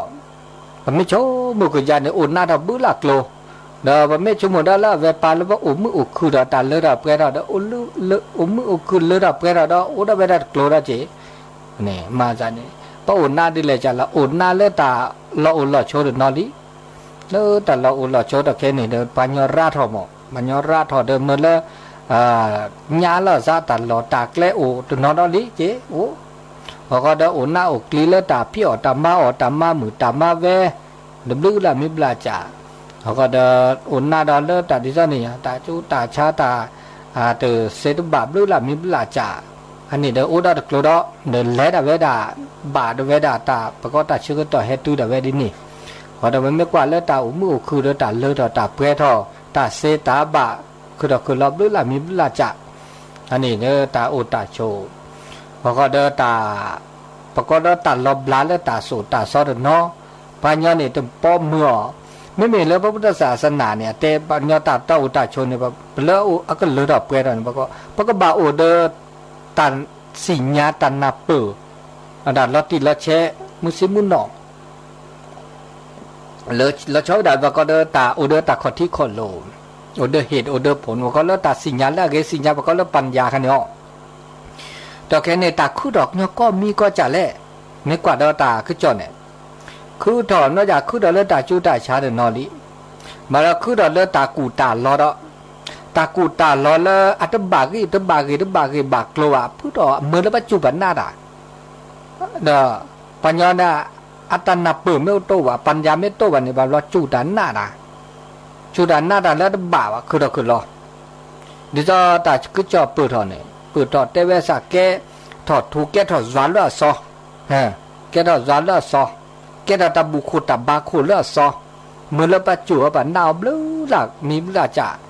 นะอุดรมีได้จ่าจูดานหน้าด่าแต่ละกาดอกละข้อเพื่อเล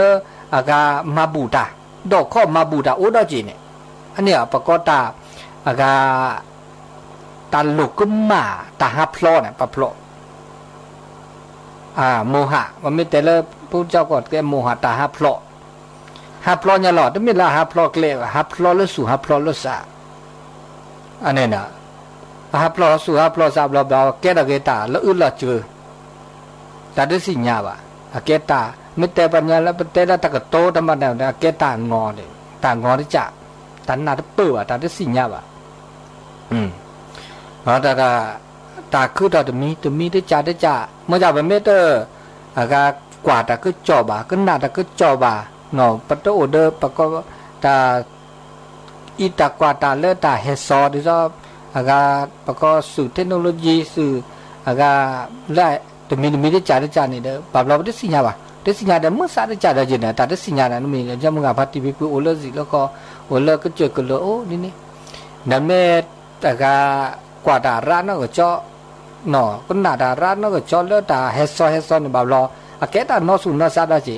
มาจากแกตานาเปอเนาะก็ละกันแล้วเปอปะก็บริโภคสื่อตมีได้จ่านี่ปะบักภาษาชูเจนั้นบักกว่าได้จิกว่าชาชโมดาละติละแชมุสิมุดอ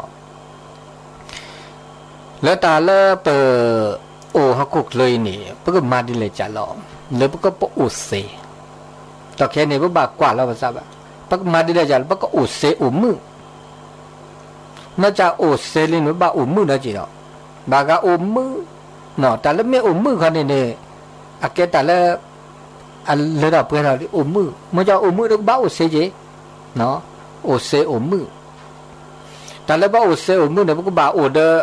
แต่ก็แล้วมันก็ตากโลแล้วอุเนี่ยอันลุดโดนเนี่ยมันก็แล้วอะปะก็บ้าอุเดอตาสิญญาอะโชดุละตาสิญญาตานาเปอตาสิญญาตานาเปอแล้วปะโอก็ฮักกุกเลยบีใหญ่นี่แต่ไม่ได้ต่อบ้านนะก็ละตอนเนาะก็ละฮักกุกเลยบีใหญ่อยู่บนโลกเนี่ยบนโลกในโลกใครเ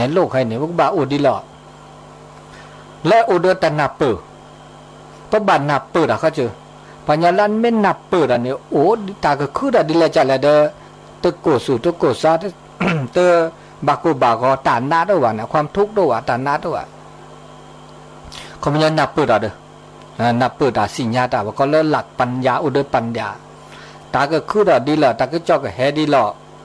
ตาก็หน้าดีละตาก็ชอกันแล้วซาดมอละเดี๋ยวโอมือนับเปิดตาเด้อนับเปิดสิญญาละติละเจเห็นแล้วมึงกับปฏิพีปื้อเวลละเลยตาอุดมตานับเปิดก็มีก็จ่าแต่ก็มีก็จ่าเนี่ยว่าก็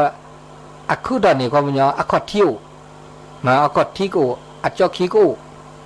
ก็มีก็จ่าเขาก็ตาก็มีก็จะเนี่ยไอแฮดิหล่ออะก็แลดิหล่ออะก็อูดิหล่ออะก็ล้อมมาดิหล่ออะโกรดเอาไว้ก็จะนักโกรไว้ก็จะเด้ออูเดตันนาเปไม่อูเดตันนาเปตาสิญญาเด้อปะอูมือเนาะอูมือแล้วก็เด้ออูเสอูมืออันนี้เราจะมีเนาะเราดูเราจะมีเราเนี่ยว่าก็ปะอูเดตา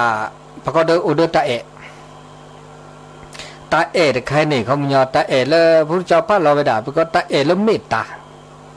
เขาไม่ยอมตามาซาดีนี่ถ้ากุกเลยด้วยนี่มันไม่อุดตานี่ ตาเอละบ่าวตะเมตาเอละมันน่าหูปะก็ตาเอตากุยเดอากาปฏิพุษาเอละซาลอละซานี่ตะเมตาเอดิเนี่ยตาเอละตามาดิเลจาเลปะอุมืออุคือดิซะซออุดตาเอละซากุยละซาสุกุญญละซากุญญละซาและปะก็ละเมตตาการุณาตาเอมือละปะก็ละกะบามือบาคืออุมืออุคือดิซะซอบามือดิซะซอเนาะโอเดตานับเปละซาคอพลละซาตมันนามักลิมามาซอละซาบาเอละซากุยละซาโตเจละซามาเจละซาอันนี้เนาะเปเอละบกจ่าเดเอบกะคือนับเปบกะคือเมื่อปกะคือก็นับเปปานับเปละซาเนี่ยเอละซากุยละซาโตเจมาเจละซาอันนี้นะตาอุตาโชนี่ปะเมนับเปละตาเอตากุยละอัมเมื่อคือละเกละบะเนี่ยอันนี้เดตาโอสกิสกอเดมือตเมละโอมุเจกะหาดินะบาลอโอเดตาเอลอตาโตลอตามาซิมาชามานามาละซาออคืออบลาละซามันอากากุมากอละซาเนาะแต่นาจิแต่นาจดแต่แต่ซอละซากุละซาลอละซาอันนี้เนี่ยเนาะแต่เอละซากุละซาบะโอเดตามุอตาเจมาตามุตาเจมือละนี่ปะคมยอแกดตาตาซอเคเลเคชิเนี่ยอันนี้เนี่ยตาละตาคือดาเนี่ยคือดาเลเปปัญญาเนี่ยอันเอละซาบะนี่แต่เอละก็จ่ากันนอลีเนี่ยแม้แต่ก็จ่าเนี่ยแต่เอละก็จ่าเด้มากูมาก็ออนาจอนี่นี่เอละนี่ก็จ่าบ่พอก็ดมือลปะกะคือบากูบาก็กว่าแล้วก็จ่าก็ดูต่อก็ต่อก็เสก็บาทอมาดิเลยจ่าเลยมือเลอ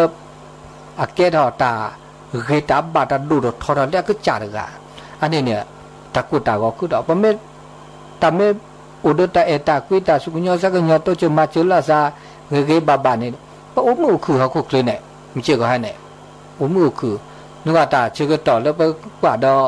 ตาก็จอดมีที่จันเนี่ยโอ้เตตามาละซามาซอมานามักลิละซาดมี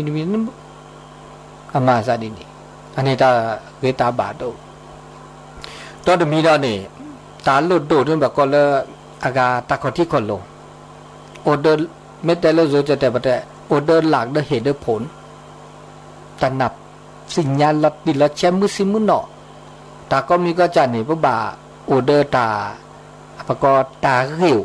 ตาโกลตาก็มีก็จะนะเขียวโกลก็มีก็เจ้าไปโอเดอร์ตาเขียวตาโกลมุสิมุนเนาะแต่เมื่อเมื่อตัดชมโมเดอร์ก็จัดกาแต่เมื่อเดอโอเดอร์ตากาตาสุบาสบาแล้วก็จัดกาบ่าเห็นเลยโอเดอร์ตาเกตาโกลลอติลอเชสิญญาณละซานับเปิดละซาลอติลอเชอันนี้เดอเปอมอุคืออมอุคือแล้วตาโชมิเชก็หาเลเปอโอสกิโอสุโกก็มีก็จานี่เดอเปก็บาโอเดอร์ตากาสิก็สิญญาณเลเกบาละชอเวลาแล้วตาบุตาบานี่แล้วคิดเลเปลปามิปาปราเมตาโคตนาปะก็เลตะบุโคตบาโคเตปะลอมาลอปาปะกญอเนตาก็คือต่อที่พระพุทธเจ้าเตปะลอเวดาปะก็เลพุทธธรรมนายเวดาเลญาเตเวตุมิได้จ่าเลญามาเตคิลิมหมอปะเตเลบานนอก็ตัวเวเนดิบานนอก็สิญาเวดาจนนอดิตาชิดตากาดอสู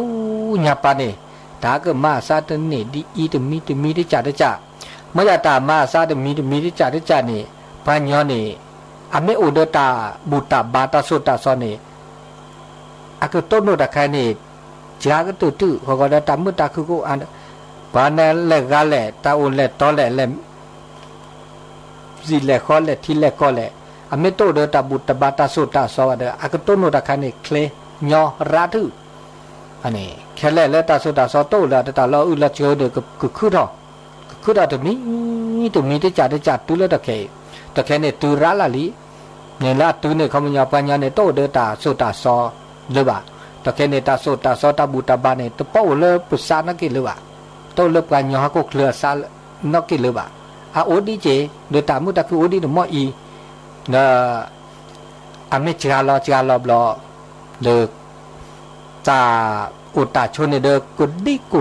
ดีนาดีกลีดอเวลามาซะนี่ปะก็โอดีแล้วปะโอเซ อุดิละอุเลสีปะก็บ่าวอุดิละและตาโอตาโชเนี่ยปะสิญาณนอตกามนะเนาะตาก็มาซาดิเลจัลละและสุญญาปามาจากประชุมหมู่ป้าปะเกลือป้าเดปะสิญาณนอนลิเจมาจากตานอกก็มาซาดิละเฮเลปะก็บาชมว่าปะโอสกีนันปะคือต่อโอทอละก็เตนะโอทอก็เตปะตาโอนี่อดีซอลปะเตบะมือปะตาโอมือนี่อันแลดิซอลนึกกว่าดอนหนังกว่าดอนละคอเนี่ยอันนี้อบุบาวมาซาดิเนาะมาซาดินี่ปะสิญญาปะสิญญาแล้วปะคือต่อแค่หล่อปะโอแลว่ากาติสิญญาปะก็สีแค่หล่อปะก็อากาแลกแค่หล่อปะติสิญญาจิบะโอ้เฮละโอมือคือถึงนี่แลมาดาละเกตอกแค่เกก็ตุมาดาตอกแค่เกก็ตุสุญญาปาก็มาซาดิแลอันนี้เด้อโอละตาเลวดาเนาะไม่มาตาแล้วเกบะชมุแล้วตาสุญญาปาตก็เกกว่าเนาะไม่มาตาตาซอดไม่ต้นโนตาก็ตาแค่ตาละตาลอกเลอไม่เวดาตาแล้วบ่มาพาเด้อเนาะบ่มาพาดิแหละวันนี้ดินี่แล้วตาเกก็ตัวบ่มาตามีเกได้จ่าเกเด้มาเนี่ยหรอละเกก็เด้ตามมุสุมุสะตาบากิบาเกเด้อมาเนาะก็ต่อตาเล็กแลเรลีบาลี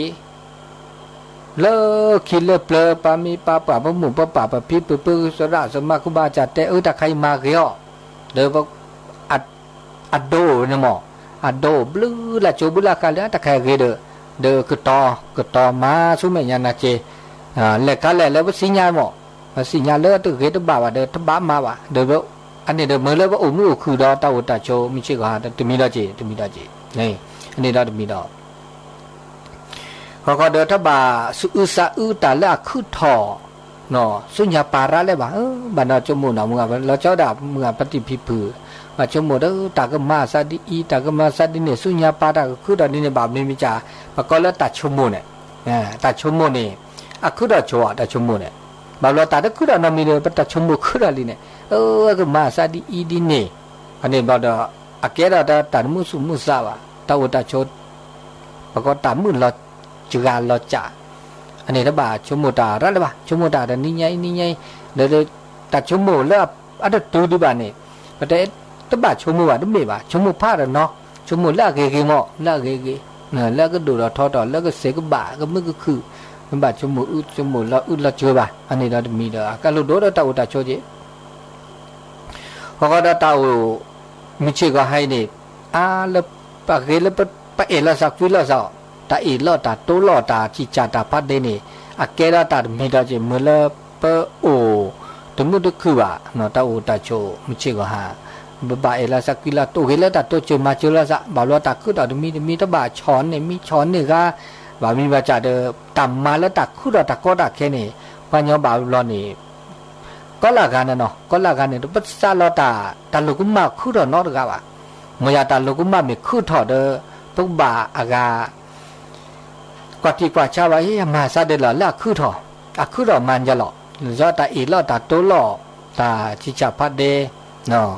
เดคือทอมีกจากินี่ปะบากว่าที่คนโลมาซาดิหลอซาเลสเลบัตเตดามีดิจามีกจากิดบากว่ากะจิเมียตุเมียบาตบามาลอมาเดตาบาซาดมีดิจาบาลอเกละเกตาอีลอโตลอเกละตาจิจาพัดเดดาจิตาโอตาโชสกิสก็มิชิกะฮาเนี่ยบ่บาเลอ